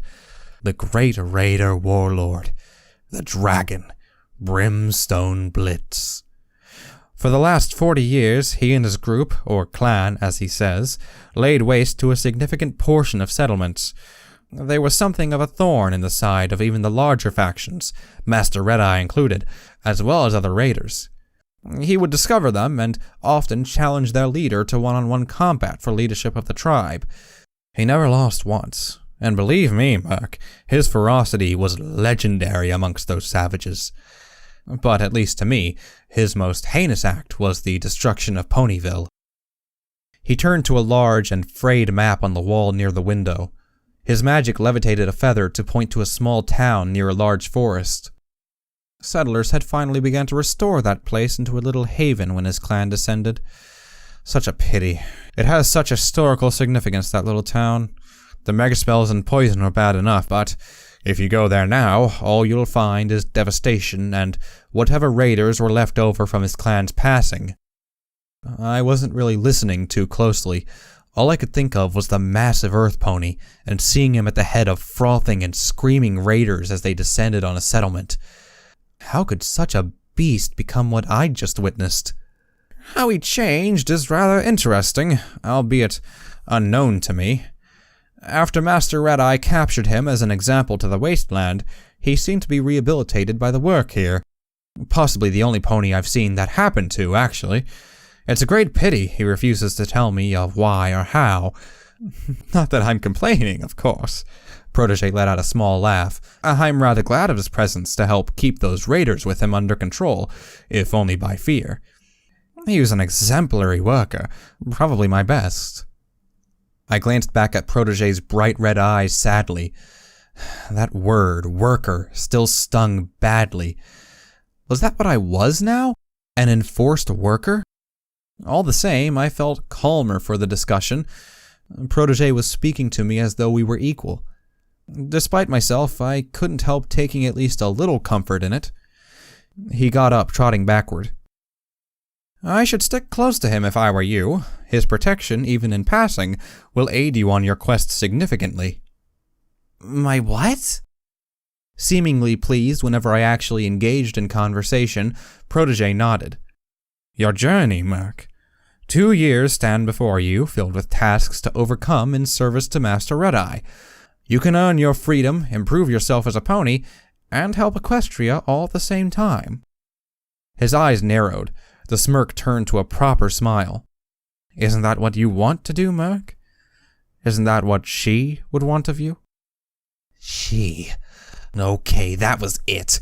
He could act all intelligent in front of the dumb and uneducated slave, but that was where I drew the line. I proudly brought myself up to be standing as high as I could and stared him sternly in the neck. One little sigh of exasperation later, I stepped back with a muttered curse about my height ruining moments when I was trying to be confident and looked him in the eyes.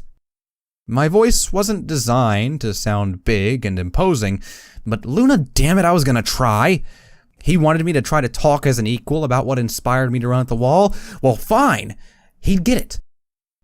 The stable dweller would not want me working for you or Red-Eye. You saw it, didn't you? How she broke free right in front of him and saved herself and another zebra too. She showed every pony that there was something better to fight for than helping some mad pony. To his credit, Protege did not reel or act offended with my little outburst. Stepping to the side to lean on a table, His reply was calm, but held a certain passion. The stable dweller. So you were inspired by her. I suppose I should have guessed. You wore that pip-buck on your right forehoof just like her. Only Master Red-Eye does the same, and I doubt you were taking his example. Numerous images in your sketchbook were also hints to this end, I suppose. But Murk, can you not see? Master Red-Eye is saving Equestria. I mentioned this to you before. If I were permitted, I would show you the children safe and in a state of education, just waiting for a better world to inhabit. They're well-fed, fit, healthy, and have never been forced to kill any pony or consume meat just to survive. They truly are innocent, Murk, and we only have our master to thank. Can you not see the need for ponies like you and I to give all we can? Was generosity not one of the sacred elements of old Equestria? Last time I'd been caught unawares after my failure. This time, however, he wouldn't go without a response from me. She has another way. I heard it on the pip-buck. She's out there, saving ponies and helping places to survive. If we all just helped each other rather than fighting all the time, then we wouldn't need to use slaves and take children away. He listened. He never interrupted, keeping his voice level and trotting around to face me directly again. Murk, you say that if we didn't fight, but you use her as an example. She's killed more ponies in less than 2 months out of her stable than I have in my entire life in the wasteland. How can this truly be the way to help Equestria? To keep shooting the bad ponies until none are left? Isn't that how we got in this mess in the first place? By starting shooting? Here in Philadelphia, we take the raiders away from those they could hurt and set them to tasks that help every pony. But you have thousands of ponies who just wanted to be nice and live their lives. There are good ponies in here. There are good ponies dying in here. I've seen the executions. I've been beaten, whipped, fed almost nothing for months. And the work is killing every pony slowly and painfully. You know about my sickness. I've seen ponies taken and tortured or raped by slavers just for their fun. Protege sighed. For a second, I saw him have to think. In that moment, I found a sense of triumph in my side of the argument. There are not as many good ponies as there used to be, Murk. To have this work, we need the skills of any pony who can manage it. I don't particularly like having Shackles around, but he is a necessary evil to keep the raiders in line. We must sacrifice things if we are to save Equestria. Better us than the next generation of foals. What if the stable dweller is right? Then she's right. That caught me off guard. I'd thought Red-Eye and his little student Protege would be insistent on their viewpoint. Weren't they evil?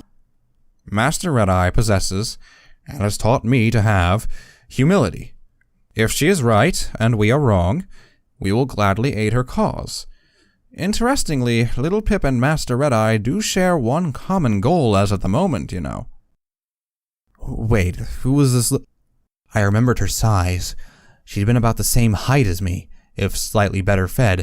She had a pip-buck as a cutie mark. Even my uneducated brain could piece that one together. Little Pip? Her name is Little Pip? Indeed so, Murk. I felt that, given your obvious inspiration from her, you would appreciate knowing her name. His smile caught me unawares. Hadn't we just been arguing? I do want to help you, Murk. That's why I've brought you here. You may not agree, but I promise you, I do genuinely wish to see you attain that freedom you want so badly. Bittersweet care.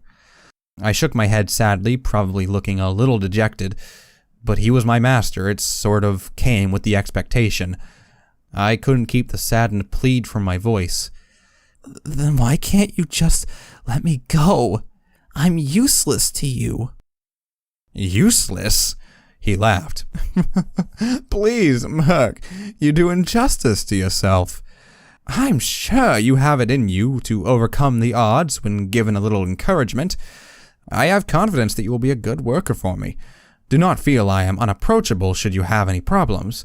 I wish the same for all those under my roster, to be able to help Master Red-Eye save Equestria, and then be on their way, hopefully a better pony than when they came in. Despite myself, I couldn't help but be swayed a little by his words. What if Red-Eye was truly wanting to just help? What if this student of his and his more progressive attitude was a better system? Would more ponies succeeding convince Red-Eye to abandon the brutal slave routine? No! I batted my head with a hoof. No doubt Protege was becoming slightly perplexed by the expressions I'd evolved from a lonely life, and tried to remember Little Pip. The DJ had spoken highly of her, about helping everyone, about fighting the good fight. Just believe in the goodness of others and try to do so yourself while staying free. Regardless of how Protege talked it up, this was still slavery. Ponies like the Master were still abusing and torturing others like me, and the conditions of living were lower than anywhere I'd ever been a slave before. Protege could see I wasn't in agreement with him. With a sigh, he turned and trotted backward, lifting that bag from before. I can see we share differing values, Mech. I respect your wish, but I must deny it. However, I must say, I have enjoyed an opportunity to talk to you properly. You are an interesting pony, Murk, and I hope we can talk again in the future. If you're not required for work, feel free to come to me any time. For now, however, the eyepiece floated back to his face, clipping around his ear once again. The student of Red-Eye was back. I lowered my head. You are assigned under me. You will begin work on the next available assignment for those who have selected or been chosen for 2 years of high-value target clearance and retrieval. I wish you luck. It's not easy and indeed can be very lethal. However, the bag floated over to me before opening and gently tipping the contents out. I gasped as I looked down. Perhaps these may help your mood for now to overcome the shock and help protect you from those who would judge you for your wings. My customized fleece, slits goggles, saddlebag, and pip-buck. Regardless of Protege standing watching, I immediately began throwing on my jerkin, almost rolling on the floor in an effort to pull it over and cover those blasted feathers as fast as I could. Protege seemed to let his eyes linger on my wings before they disappeared from view. Interesting, really. A Pegasus. Simple family genes and random chance, or is there something more to you, I wonder? Feeling warmer and safer within my fleece, I reattached the pip-buck to my right foreleg with the leather cord before snapping the goggles onto my head and finally throwing on the saddlebag. It had been emptied, but in it, I found 3 rataways. Surprised, I turned back to Protege with an open mouth ready to ask. He simply held a hoof to his mouth. Consider it my apology for the way Regini treated you, Merc. Good day. He turned to his desk and picked up his quill and parchment again. Clearly, that was my signal to leave. As I closed the door to his office, I couldn't help wondering about him. Was he really as nice as he seemed? Every pony else seemed out to get me or use me for something, not to mention he was Red-Eye's personal student. As I trotted off down the corridor, following the waiting Regini, I heard him speaking quietly to himself after he thought I was out of earshot. To my Master Red-Eye, I feel I have an interesting report of what I've learned for you this week regarding the feelings of those who we rely on to rebuild Equestria.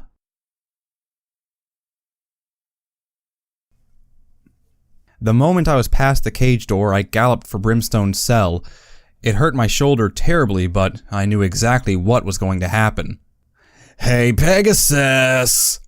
I heard clattering hooves from behind me as the raiders cantered out into the light from the shops near the entrance. I didn't even look back. Come on out and play! Don't you even want those feathers back? They lightly chased me close to Brimstone's area. Only after I ducked in did I look back. The ragged leader was wearing my feathers around a band on his head. The small group of them clamored around near the fountain, wearing clothing I could only hope looked like skin. Brimstone was waiting inside. With a few stomps, he made his way to the entrance, glaring back at the raiders through the cage. You can't keep our prize away from us forever, traitor. Not both of them. With a shake of his mane, Brimstone gave little heed to them, merely ushering me further inside while he watched the raiders back off. Not for the first time, I began to hate my sensitive hearing as I picked up the remainder of the raiders laughing in their own spots. Alongside them, I could hear the groans of those slaves not lucky enough to enjoy the big warlord's protection. Try not to entice them, Murk. Brimstone's voice was as rough as ever, like gravel.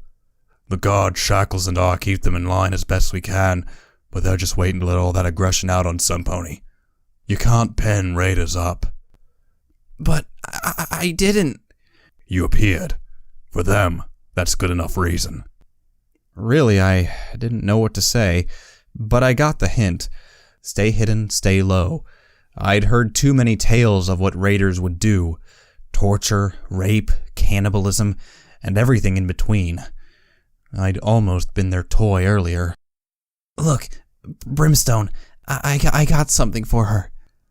I tapped my saddlebag, attracting Brimstone's attention more properly. Without a word more, he encouraged me into the back of the shop. Useless. I slumped down on my haunches with a sigh as Brimstone gently nudged the rat away. There'd never been any question that I would give it to her instead of using it to fight off my own disease. Already I could feel my lungs beginning to clam up a little more after the healing from Protege's doctor some hours ago. I'd been where she was. I didn't wish it on any pony. Useless? It's simple, really. Brimstone turned back to her, resting silently for now. I could have gotten some from the slave markets, but Glimmer can't take right away. Something in it sets off an allergic reaction. Oh, I'm sorry. No matter. Just means the first plan still has to go ahead. Find the alternative. Brimstone clearly went into deep thought as he began piecing together his plan. Hesitantly, I sat and watched Glimmerlight. Her chest was moving so little, while she was sweating and quivering under her blanket. A bucket of rat-induced vomiting sat nearby. I could have sworn it had been red when I trotted by it. But I didn't simply see a mare who was sick. Past my natural distrust of all ponies I hadn't met, I saw in her one last chance. Alone, I didn't have a hope. I was weak, scared, uneducated, and utterly naive of the world around me that wasn't a slaver demanding I work, and I wasn't even very good at that work either. By all my heart, I wanted out. The sketches of freedom I'd left in my journal and on Whiplash's walls proved that beyond a shadow of a doubt, but since my failure, the thought of running at the wall again felt like madness. Once again, I arrived at the same horrid feeling.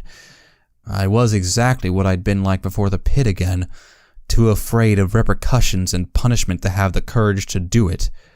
Whatever had driven me before was beginning to fade fast. But that was where Glimmerlight came in. By Brimstone's story of her life, she sounded like my best chance to find some pony who wanted the same thing as me, who wouldn't judge me and would be willing to maybe, just maybe, help me. The unknown mare had shown me that ponies could be nice. Now I had to trust in her belief about there being other good ponies in Philadelphia besides her. If I ever wanted out of here, I'd need them. Right now, I had no direction, and no drive pushing me to do something before an event happened like before. My life had been thrown into the grind of slavery once again. If I were to just let it happen, I knew I'd be lost forever to the slave in my mind. Glimmerlight might be my last hope. She could very well be the first step to doing something to build toward an escape attempt again. No matter what, I couldn't let her die, or I might see all my chances go with her. Taking a deep breath, I looked up at the big raider. So, what do we do? Brimstone looked sideways at me with a severe expression. We? Truth be told, I hadn't properly thought this through, but I knew I wanted to. Look, you say she wants out. So do I, right? But I tried to escape and failed badly, Brimstone. I'm scared of doing anything, even if it helps me in the end. Really scared. Protege seems okay, but the master... I lost my train of thought, the feeling of him beating me to the ground, the harsh sensation of his cracked hoof playing along my cutie mark. Shifting back into the dark of the gloomy back room, I heard Brimstone glower a little at my natural habit to seek a dark hidden place to hide in. Even the big raider could see the pain in my eyes. He hurt you? Yes. Little more than a tiny whimper. Water and hitting me. I thought he was going to break me. Brimstone's expression didn't change much, but I know he'd seen the master buck me to the raiders. I tried to dry my eyes, moving out and standing up before Brimstone to attempt an appeal to his respect for bravery. But from the type of pony you said she is, then I know I need to save her, Brimstone, just as much as you need to. That, and I've been where Glimmerlight is now. That's why I wanted to give my rat away to you.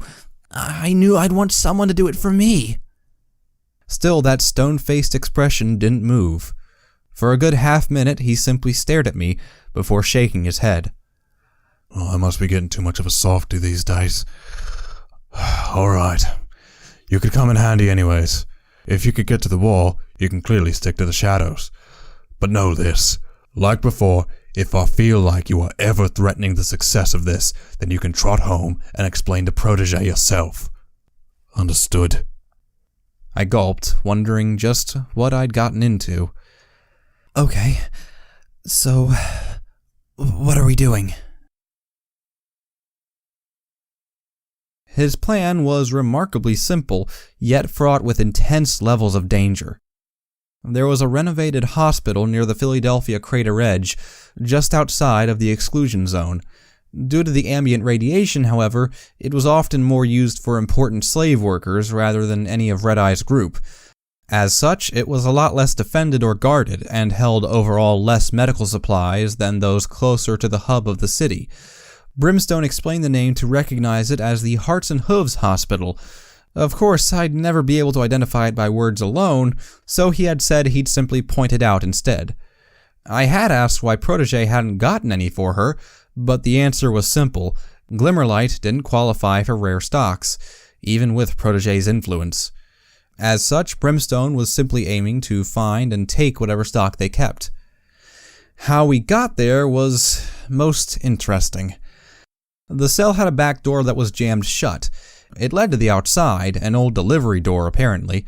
Protege and the slavers believed it unusable because of the thickly rusted hinges, but Brimstone had a theory that it was simply blocked on the other side.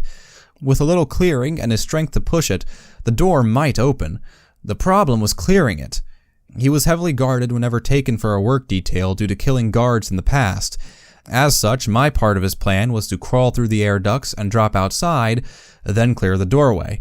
As a pair, we would make our way to the hospital around the edge of the crater away from attention. Brimstone would get me past whatever guard existed at the supply door, and I would sneak in to find the medicine. Hopefully, I might be able to steal some rat away too to help with my disease.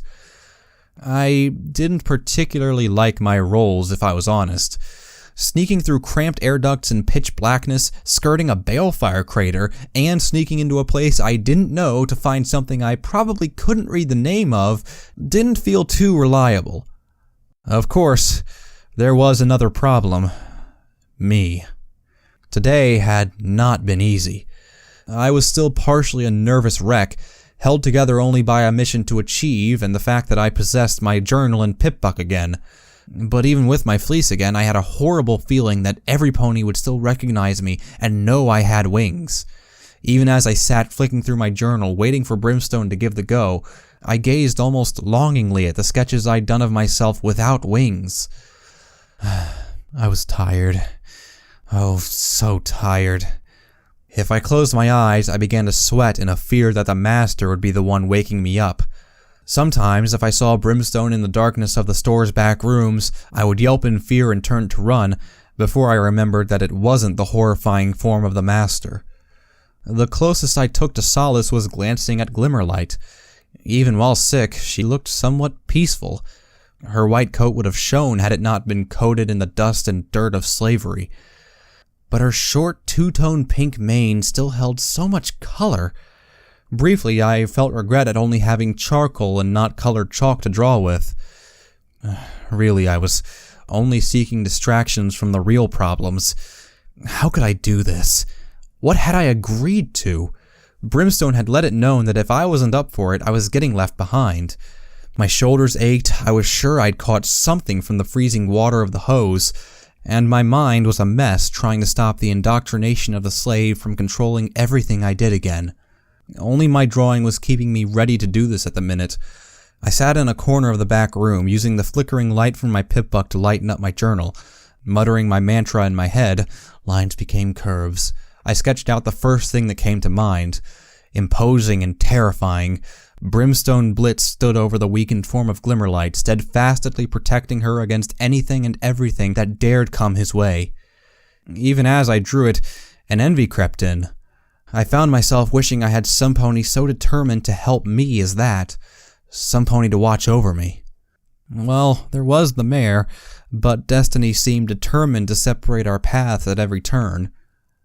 I flipped away from the image, going back a few pages. Quite by accident, I landed on the one of just myself in the bottom left of the page, the rest left completely empty.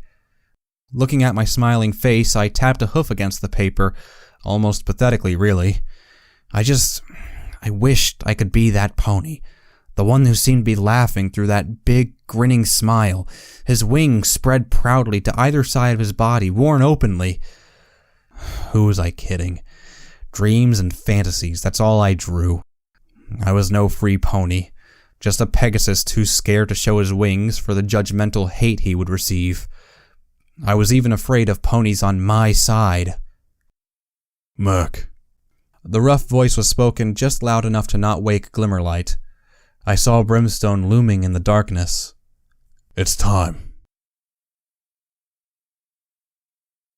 I'd been in the mall less than a couple hours, and already I was about ready to sneak back out of it. Despite my fear, some part of me congratulated myself for having not lost all of my momentum, even if I still wasn't mentally ready to start preparing another full escape attempt. But, if this all worked out, perhaps I wouldn't be alone in that endeavor. The ventilation was located near the back of the slave area in the mall, just off one of the staircases leading to the upper level of slave cells. Brimstone settled down low enough that I could clamber on his back and reach the ventilation shaft. A little dexterous hoof and mouth work with a steel bar, and I'd pried the mesh cover free just enough to slip in. Tall and wide enough to permit me to at least turn and moderately sit up, it was almost a perfect fit for me, even if I knew it would cause a stooping pain by the end of the run. Even so, compared to the filthy drain pipe I'd inhabited before, it was wondrously dry and surprisingly cool against the humid heat of Philadelphia. Momentarily, I kept it in mind as a possible hiding spot, where no pony else could reach me, safe in its hidden, sheltered tunnels. I turned back to Brimstone to pull the mesh shut, seeing his beady and mismatching eyes staring up at me. Holding it up for me, he paused before it closed over. You alright finding your way, Merc? I think so. Just keep heading toward the walls until I find somewhere I can prise through, right? Brimstone nodded. I'd hoped for a smile at least, but he just remained grim. Aye, that's right. Knock 4 times on the shop's back door when it's clear, and I'll buck it open. Just make sure you stand back. Remember, 4 times, or I won't open. You got everything you need? I checked myself over. My now unarmored fleece, goggles, and pip-buck stayed with me, in addition to a length of rope Brimstone had within his own possessions in the cell. While waiting, I had cut my fleece down a little. Philadelphia's atmosphere and temperature was far too high for a fully covering tight thermal fleece like I designed for the wastes outside. Now it only went down to just before my cutie mark. It left my hind legs uncovered to fight the heat while still having enough leeway to hide my wings rather reliably. A noticeable absence of my inventory was my butterfly yellow saddlebag and journal. Don't you worry your head about that book. It's safer with Glimmerlight now than clogging you up in the tunnels. Was my face really that transparent of what I was thinking about? Celestia, help me if I ever got a mare friend in my life. I pulled the mesh back over with my mouth and slipped my goggles over my eyes, pausing only for a second more. Brimstone? Aye? I bit my lip. Talking to this warlord had always been somewhat awkward, even when he opened up a little. Thank you. I mean, really, for helping me. I hope I don't let you down. I'm not too reliable at succeeding at anything in my life. Even aside from that, Glimmerlight's the only hope I've got to find some pony to help me right now. I just don't want to fail you. Brimstone looked almost confused why I'd even spoken. I was confused about what I'd said. But the big raider just tapped the mesh lightly. To my surprise, he smiled. Do this for me, Merc, he whispered, and you'll have at least a modicum of my trust. She means everything to me, Merc. Everything.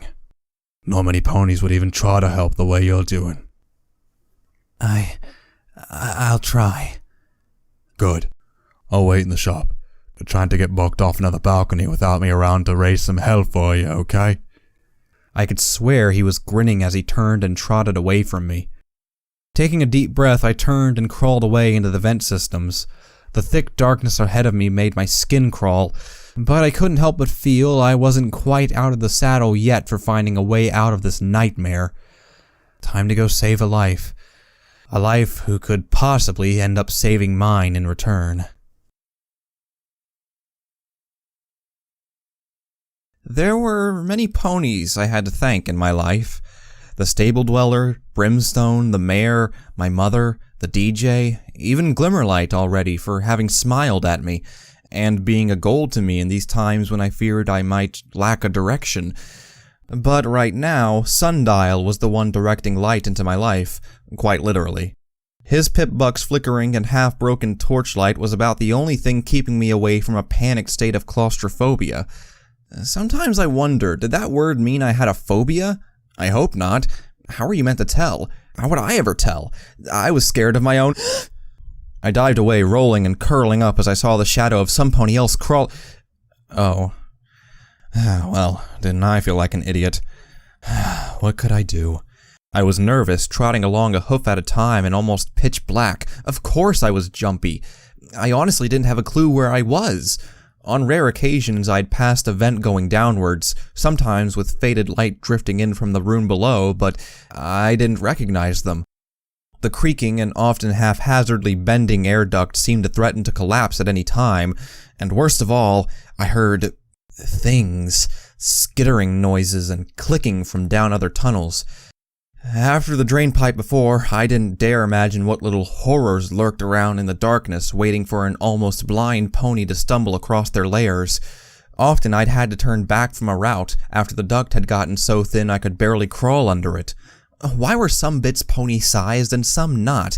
Didn't they think of tiny escaping Pegasi when they designed it? Why think of a glass roof to resist a balefire megaspell and nothing to let some pony get back out again? What kind of builder made this place? Every tunnel felt like an inaccessible wall of black.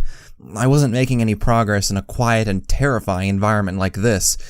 Reluctantly, I reached to my pip-buck and flipped the radio on a low volume. Technically a bad idea, but I wasn't getting anywhere without some moral encouragement. Now, what was the DJ's station position on the dial again? Click. Click. Remind every worker of Philadelphia, you have given again and again for our great cause. Fear not for the future, for you are ensuring it. Click. Click. You gotta share. Click. Many times do I need to tell you, wastelanders, ghouls are ponies too. With a relieved sigh, I relaxed as that soothing voice came to my ears for the first time since my escape attempt.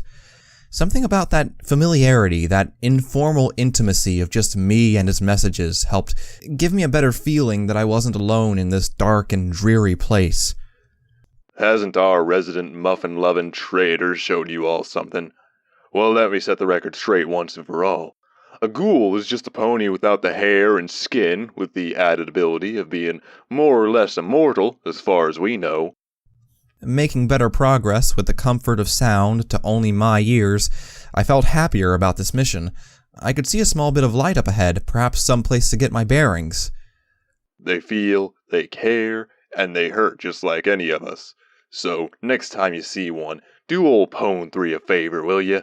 Give him a little smile, just to remind them that not every pony out there is a judgmental old relic of the past, eh? Stopping for just a second, I sighed. Ghouls I was alright with. One of my masters had been one, and I hadn't even judged him for his skin. Or lack of it. Okay, I did once call him rotten corpse in my head once, but only because he'd hit me first. But I wasn't hearing any big calls for an ease up on Pegasi anytime soon. Of course, zombie ponies. Yeah, give them the fast track to a little peace at last, everyone. Just learn to tell the difference. It's no fun living in a world where every pony else wants to shoot you for just looking a little more varied than your average pony we see every day. Lying down on all fours, I gradually scooted up to the vent the light was peering from. I could hear voices. Now, in further news, how about those events over near the old Sweet Apple Acre? Master, why didn't you let us finish off that bastard? Silence. You know why. Click. I felt a chill pass through me. That voice, even just the one word, silence, made me freeze on the spot and not dare make a sound lest I be punished for speaking out of turn. I tried to remind myself I was only staying quiet to remain undetected. I wish that were the only reason. Peeping down, I saw a filthy room with an old metal table, racks of slaver tools like whips, knives, and magical shock rods, and a single bed more filthy than most ones I'd seen exposed to the outside.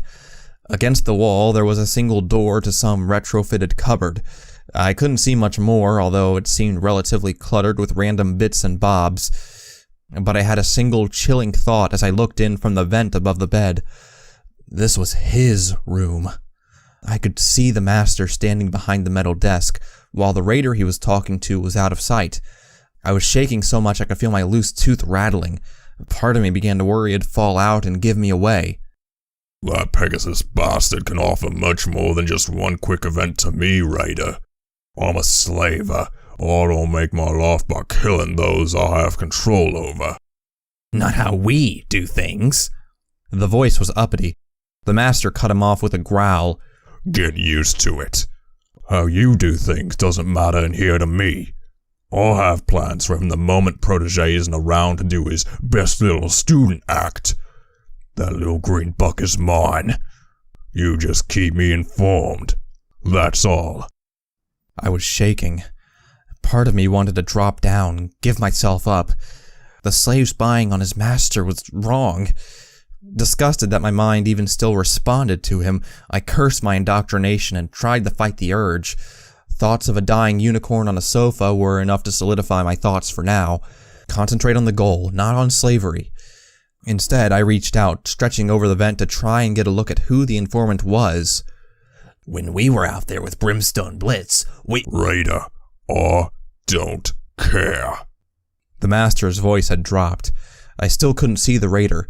I stretched out just a little bit more, pushing my hoof forward to balance myself on the other side. You're not out there anymore. I'll keep you for the worst of things because you're useful to me. You keep the various packs of your kind down there in line, now that their old leader is under some repentance crusade. Now get out of here and return to your cell. I'm not in the mood for you. Just one thing. He must have been right at the doorway, trotting away just as I thought I was about to find out. Damn it! Sweating, I brought my whole body weight forward onto the vent to try and glance right down through the grill from the opposite side. I could feel my aching shoulder beginning to shake. What? His voice slapped into every instinct of mine to perk up. I faltered, jerking and struggling to stay upright. Oh, this was a bad idea, a very bad idea. I could feel my hoofs slipping. What do you want with him anyway? If it's pain you want, we could arrange that. Oh, goddesses, help me and give me the strength to not slip. The master chuckled lowly, a sick sound promising all of his sadistic nature. I'm a born slaver, Raider. I simply want him to be commanded, to do everything I tell him. He's a born slave, you know. Everything I could want, a Pegasus and a weak little slave all in one. I don't want to kill him, oh no. I'd rather he be worn down, day by day. I'm not a simplistic sadist brute like yourself, Raider. All I don't want is death. I want his life. He dropped into Philadelphia so perfectly. It could only have been better if he dropped right into my room. My hoof slipped. I felt my entire body weight collapse downwards toward the vent cover before jamming to a halt just as quickly with a painfully loud squeal. My pip-buck, the edge and the tough leather had caught on the gap between the vent and mesh. Praying for it to not break, I pulled my weight back up. With a leap as silent as I could, I dove over the vent with a dull thud and turned off the light. "The fuck was that?" the raider cried out. I curled up in a ball, afraid to move. The master's hoof must have come crashing down, for I heard a painful smack of hoof to skull. Don't you step toward me in my room. Okay, that was pretty hair-triggered. I might have thought more on why he had been so suddenly angry, but I was too concentrated on trying to make no noise. Okay. Another harsh cracking sound and a dull cry of pain. I don't like your tone one bit, Raider. You are the slave. I am the master. Yes, master! Despite the beating, I could still hear resistance in the voice. I imagined raiders used to independence were more resilient to the master's beatings and overbearing nature than I was. Really, was I that pathetic? The imagery of the everlasting chain in my mind begged to differ. The master was right. I was meant to be his. But he wasn't going to get me. Not forever. I couldn't bear the nightmare to have him control my entire life. I had to escape him. I had to. Even as I heard the master throw the raider out and return to sit upon his bed, muttering about radroaches and the ducks, I lay right above him, silently willing myself out of a frozen state of terror. Even without seeing me, he could still hurt me. I had to escape him. I had to, before he dug his chains in any deeper to my life. Remaining still until the master had left, my continuation through the ducts was hesitant and without the illumination of my pip-buck light. After one near miss, I didn't dare turn it on again. At first, the cloying darkness had led to a near disaster by almost falling down a thinner shaft. My heart still raced as I imagined the implications. To be stuck, unable to move, and wedged in a thin shaft vertically with no pony ever able to respond to my screams. But since my eyesight had begun to adjust a little as I got used to it, there was actually some light from occasional grates, so staying only on natural sight allowed me to stay unseen and focus on direction. It had taken me some wandering, but eventually I was certain that I had to be near the outer rooms of the mall, and chose a vent to exit from. Bucking the vent off the wall, I dropped into a darkened room. Dust swirled around my hooves, making me choke and cough as I found my chosen room to be seemingly untouched since presumably before the megaspells. Before the end. I didn't want to spend much time here. I didn't do pre-war investigation. Coughing into my hoof every few steps and rolling my sore shoulder out from the scamper through the air ducts, I made my way through the preserved space. It looked like an old janitorial station, thick with centuries of dirt and dust, and occupied by creepy thick webs covering the roof, furniture, and corners. They caught on my hooves and dragged behind me everywhere. I could see 2 doors barred and locked from the inside with thick metal bars, while masses of empty food, drink packagings, and a ton of used Radaway sachets littered the space. Most were situated around a central desk that held various terminal monitors that flickered and fizzed eternally from some error. One of them was flashing a message on screen, on and off, a large red word that seemed like a warning while scrolling text ran over and over beneath it. Some pony had barred themselves in here to survive. But if there were barred doors, then where were they? A little hunting for a way to unlock the doors later, and I found him. An old buck preserved even in death. He was lying on a small makeshift bed in the cleaning cupboard, and around his bedside lay dozens upon dozens of inhalers. The smell was not fresh, but a sweet, musty, and sickly defilement that had lain here for generations. My heart began to tighten and my imagination beginning to take off. Imagery and visualization, it was doing it again, piecing it all together, working out the last moments, the reasons why, and the visual memory of what had happened here when the spells detonated across Philadelphia. Had I missed photos? Did he have a family? What did he hear? What was that little glint coming from his saddlebag? What was it like living alone in one room until you slowly died? No! I literally slapped myself across the face with a hoof, throwing a cobweb into my face. I couldn't afford another breakdown of sadness from the past. Brimstone and Glimmerlight were relying on me now. I turned and ran from the cupboard, leaning against the monitors to catch my now rasping breath. Taking a few seconds to compose myself, I moved to the door with an exit symbol above it and shoved the crates out of the way to reveal the lock. I knew where I'd seen the key. Of course, it had been on him. I knew I had to hurry, but I had to take a few moments to rest. My shoulder ached and throbbed, while the stiffness from the master's treatments and the raider beating were coming back to haunt me. Okay. Just a corpse. Just a fresh-looking corpse. You've been in sewage. I continued my mantra until I was back in the cupboard. Shaking, I lowered my head to the saddlebag and bit the thin loop of string that held the key. There, nothing. Nothing to it. My imagination was hard to turn off. This felt wrong. I was disturbing the gentle sleep of the long dead. This poor stallion had died alone in his probably workplace, desperately trying to stave off sickness and radiation, and now I was stealing from him? Was I really that kind of thief already? The key came loose and the saddlebag dropped to the floor, the long-worn canvas loop simply falling apart at the mere touch. The body shifted as it lost the extra weight, gurgling from expelled air. I fought the urge not to be sick, and desperately tried to not breathe through my nose. Carefully, so as to not disturb his long rest further, I stepped back with my eyes closed in respect and looped the key around my neck on the string. Please forgive me. It's for a good cause. I promise. Goddesses let you rest. I opened my eyes, and found his face staring back at mine from less than an inch away, eyes open. For a second or two it stared, twitching and making small clicking sounds, and then it howled. There was a dry intake of air before an unholy screech of corrupt and petrified vocal cords filled the room, echoed in my ears, and froze every muscle in my body through a terror I'd never known in my life. The corpse's mouth distended, opening far more than a pony's mouth had any right to be. Lacking control, I felt myself collapse before it, mouth open, unable to scream, as my eyes watered and yet dared not blink.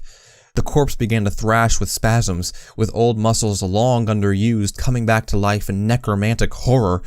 I began to scream as it clawed its way across the bed toward me on broken and limp legs. Survival instinct kicked in and I began pulling myself from the room. I begged my body to work well enough to stand. I couldn't. Paralyzing fear filled me, freezing my every motion. Behind me it screamed again, yanking itself across the covers furiously enough to make the bed slam into the wall behind it. Falling against the desk, the monitors fell from the table, smashing and fizzing as I used the table's edge to get to my hooves. Shifting and flopping, it fell from the bed, a ruined body animated even after all this time. Finding my hooves, I galloped for the door and began fumbling, trying to get the key in my mouth. The thing howled, wailed, and screamed as it pulled itself on one good front hoof after me across the janitor's office. Its mouth waggled loosely, and it began to claw and tug my way with a frenzy that seemed beyond anything I'd seen any raider do.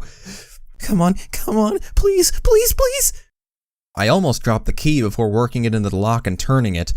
The door refused to move. Was this the wrong key? I could hear it just a few feet behind me, but I couldn't look. The sound came closer. Nothing else to do, I bashed and pushed against the door, begging at the top of my voice for it to open, praying to the goddesses while trapped in this tiny space with whatever that was. Ramming my whole weight into the door, it finally began to budge, by an inch. Come on! Help! Some pony! Ramming myself against it again and again, I didn't even notice that it was my injured shoulder bashing into the hard metal outer door. Such was the terror that propelled me as I turned and saw the ghoul? Was it a zombie ghoul? It was flopping over the monitors, hooves outstretched to drag me in. On my fourth strike, it was close enough to rub my back hooves with its front ones as I felt cold, dead flesh drift over me. Screaming, I pushed myself through the gap, kicking backwards and struggling on the other side to shove the door shut. With a final wail, I slammed the door shut, hearing it screaming after me from the inside, dulled by the doorway. Slight thumps impacted against the door as the beast rattled itself against it in an effort to get at me. Sitting with my back to it until the thumping stopped, I listened to the groaning shifts from the ghoul pulling itself away inside to to do whatever it did when alone again. Before me sat the open nightmare of Philadelphia, and a vista of the balefire crater. Below the security walls surrounding it, it glowed an unearthly red in the haze of the smog covering the city. That scar on the world that had caused such abominations as the kind that were now behind me through this door. Unnatural, like a haze that grew and fell like some open wound upon Equestria that pulsated, never closing. I might have thought that despite that sight, the open world was simply the most beautiful sight I'd ever seen, out of nothing but relief to be out of the claustrophobic ducts and deadly abandoned halls. But I was too busy laying down on the catwalk fire escape and crying to even care. Hey, buddy? I sniffed and kept trotting slowly around the mall. Hey, Buck, buddy, you alright? Raising my head, I wiped my eyes to look at the speaker. Another slave, a bright young earth pony buck of cold blue and a fiery red mane. I could see rad sores like mine on his flank, actually damaging his cutie mark of a bouncing ball. He was cantering across from a small group that were passing by toward the industrial lines.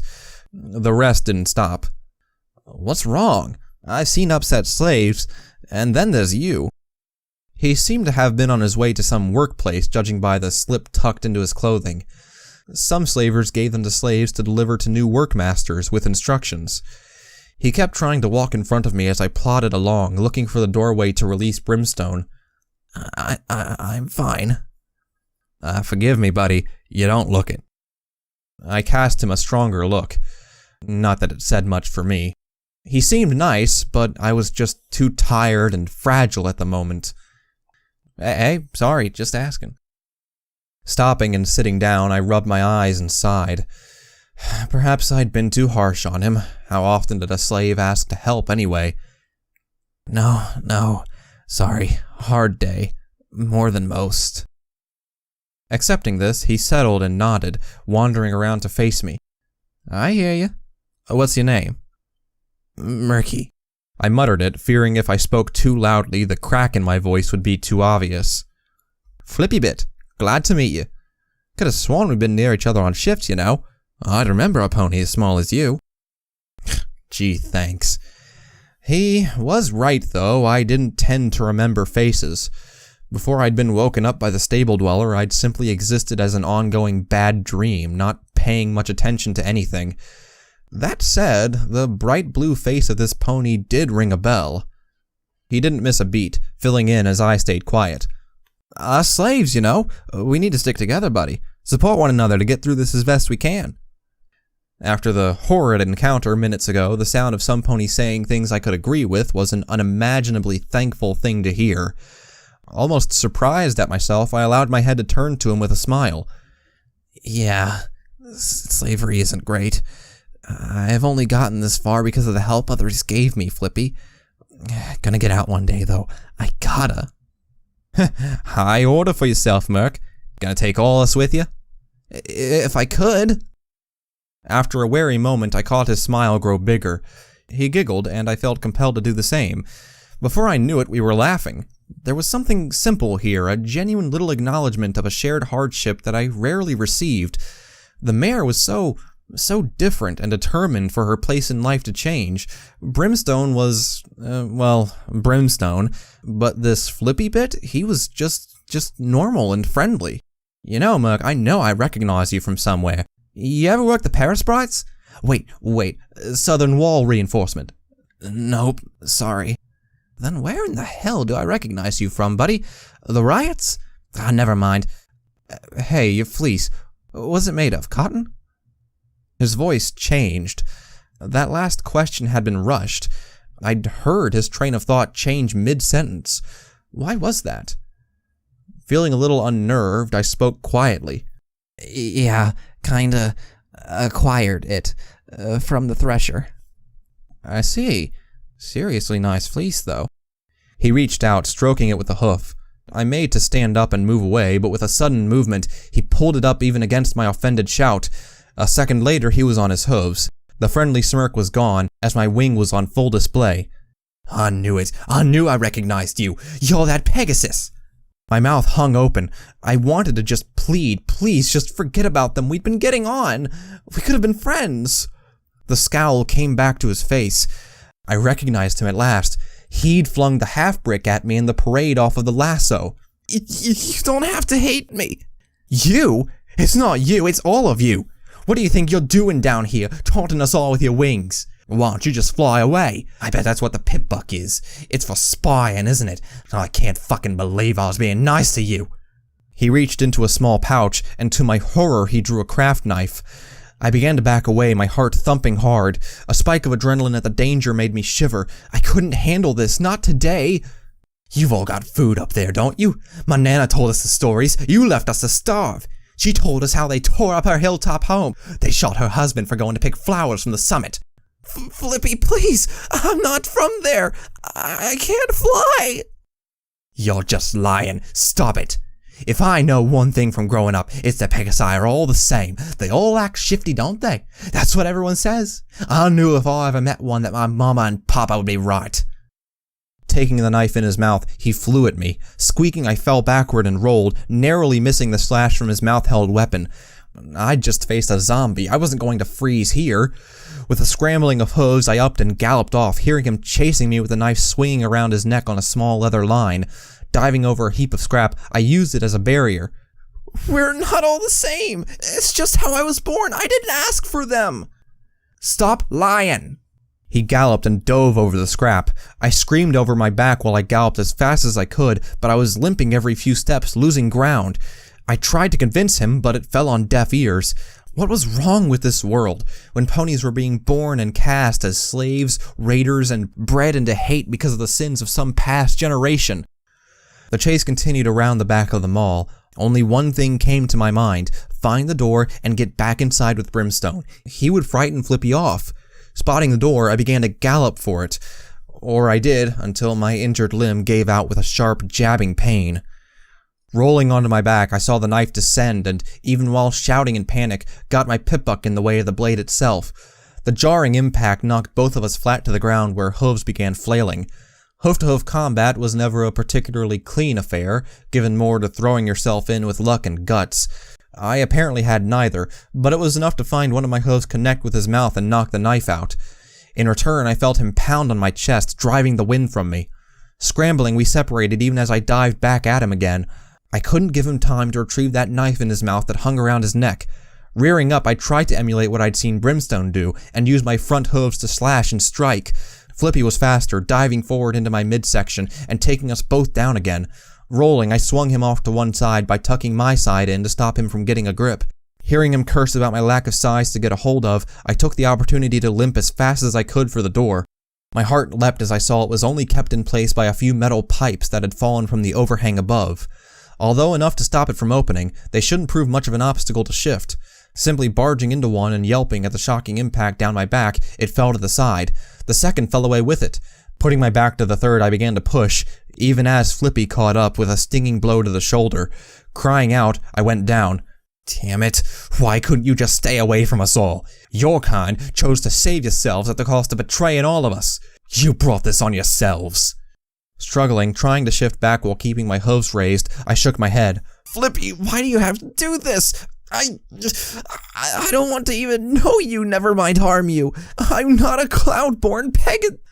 His eyes were wide, but his pupils small. He shook with bitterness and psychotic outrage. All I know is my old folks were never wrong. You all gave us this waste. But I didn't. Oh, I don't care. You're one of them.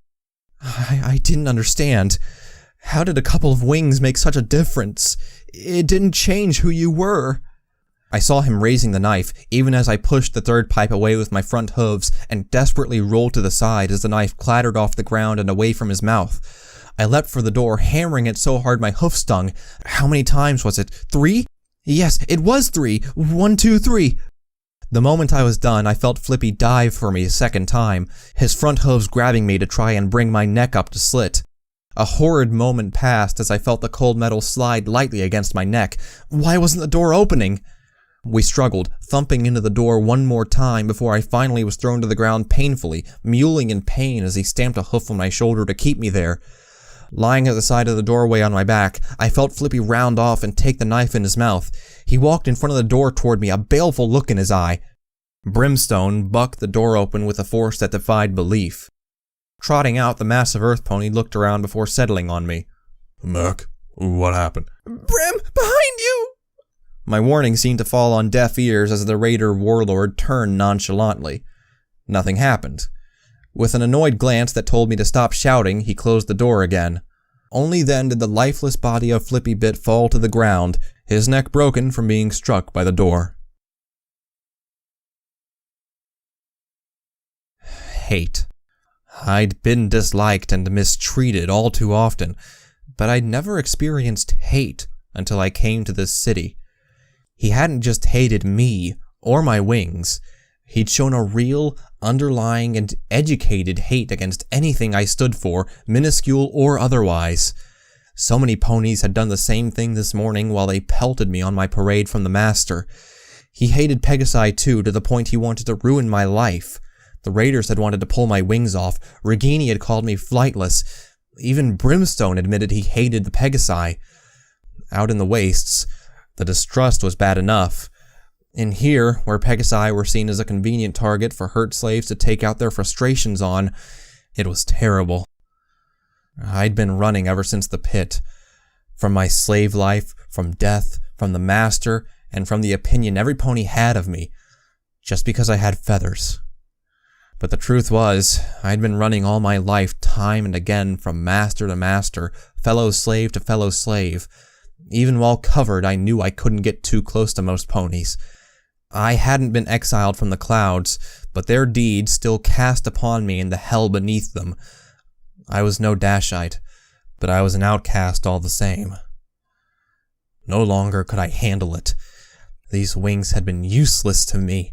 They had hurt me, taunted me with their inability to even move or spread out, and now all day they'd brought nothing but pain. Rolling up my fleece, I gently pulled one of my stiff and painful wings around in my hooves. The wing stem felt limp, and the feathers still on it were caked in dirt and unkempt. An embarrassment of a wing. I wish I never had these things. I found myself muttering quietly, almost forcing it away from me. The hatred for my own body felt uncomfortable and hollow. It felt wrong, but undeniable. As I lay shuddering, trying to make sense of what my screwed-up mental state was thinking, I heard Brimstone advance on me. With a sigh and a glance at the direction we should have headed in, he stared down at me, looking at my frayed wings. You helped get that door open, so I'll give you a little respect, kid. What do those things mean to you? What do they tell you? I sniffed, trying to hide soft sobs as I avoided his piercing gaze. That I'm to blame for a lot of bad things that the Pegasi did. That there are some sins that ponies haven't forgiven them for yet. And these wings put them on my shoulders too. The massive raider grumbled, his old face wrinkling and staring into nothingness with a surprisingly weary look. Did you do any of it? I shook my head. No, how could I? It was hundreds of years ago. Then why are you wishing to be punished for it? Picture yourself taking that pony's knife and cutting them off. Just imagine walking away and leaving your wings lying there in a heap, forever lost. Do you want that? That gave me pause, and for a moment I actually imagined doing that to myself. I suddenly felt ashamed for even having thought it, like someone had dumped cold water over my thoughts. The imagery was uncomfortable, unspeakable. No, I didn't want that. Gently I hugged my own body, protecting them. I was just hurt, and in the pain I was lashing out at myself, the same way others had at me. Brimstone Blitz seemed to not need an answer. He sat up again and turned away as though about to leave. I thought he was done talking, until he stopped and looked over his shoulder. You're a Pegasus, Merc. Wings alone don't change that, and they aren't all that defines what being a Pegasus or any other kind of pony means. You'll always be one even if you didn't have them. Something inside you, your soul, magic center, or whatever, it's always going to be that of a Pegasus. Born for the clouds, bound to the open sky, all that other airy nonsense. It's who you are. I could have sworn I saw a knowing rise of an eyebrow. You don't just turn your back on stuff like that. It doesn't work that way. I stared back, before daring to rise to my hooves and lowering my head. I'm just afraid. That buck wanted to be my friend until he saw them. Not all ponies are like that. You met many, but not all are. Glimmerlight wouldn't care if you were a winged zebra. What do you think I'll go through? I'm the raider who many ponies can say killed someone they knew through commands from my clan. So from experience you learn to live with it. You learn to understand the good it's given you. For me it's the reminders that keep me on the path I'm on. For you, well, maybe it's already done more good for you than you've realized yet. I had to admit, after this day of hell, that last line gave me a small warmth of hope to cling on to. I'd been pushed into action by watching someone fly. I always looked above the walls. Brimstone glanced away and started trotting forward. Now come on, I'm no good with this youthful cheering up crap. Once we move and you'll have more things to consider than depressive escapism. Not like I could cut off my clan markings. I followed behind him. After all this, I'd need time to think. I still hadn't quite come to terms with the thought that not a day ago I'd been close to hurling myself from a tower. But Brimstone's words had struck deep, and for the first time since I felt anything other than numb about who I was. It was truly an unusual pony. I needed time to let it all out and to speak to someone about it all. Maybe Protege would listen. As I saw Brimstone start to trot off, I cantered after him, limping badly and pushing everything I could to the back of my mind. I didn't quite manage it, but the action of starting this small, dangerous journey galvanized my mind to think more actively and stay in the moment. Wait, Brimstone, what about Glimmerlight? She'll be safe, safer than us. The raiders think I'm sleeping in their gardener. They won't come near to her or your little mare book. That caught me off guard enough to splutter and blush. Why did this always happen to me? You looked at my journal? Brimstone actually grinned as he looked back and down at me. Told you before, patience isn't my strong point. Seems you have some interesting tastes. My mouth just hung open as I stumbled on limp legs and fell, covering my face with my hooves in embarrassment. He was exaggerating about it, I knew he was, but it didn't make it feel any better. Oh, come on, Merc. It's not like I'm gonna judge you. Looking up, I saw his dry grin. True to his word, at least, he seemed to have at least a small degree of tolerance for me after helping him to get out of the mall. He terrified me. He'd often spoken of how he would leave me behind or kill me if I caused him problems.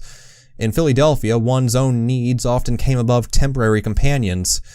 But right now, he was my ally, and I'd attained a certain level of trust from him in this task to save his friend, to save the mare that promised him salvation, and me a step toward escaping. As the pair of us prepared to canter into the red haze of Philadelphia, I flipped down my goggles, shuffled to get my wings comfortable in my fleece, and tightened the strap on my damaged pip-buck before standing as tall as I could. I had faltered, I'd failed and been hurt by it, but so long as I had a direction, some goal and something to hope for, I was not about to stop yet. I'd failed, but I'd try again to reach the sky beyond. I'll follow you out of here yet, little Pip. Just you wait and see. Footnote. Perk attained. Luna's moonlight.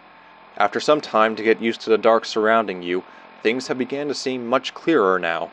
Your eyes now adapt well to low light conditions. Who says the night need last forever?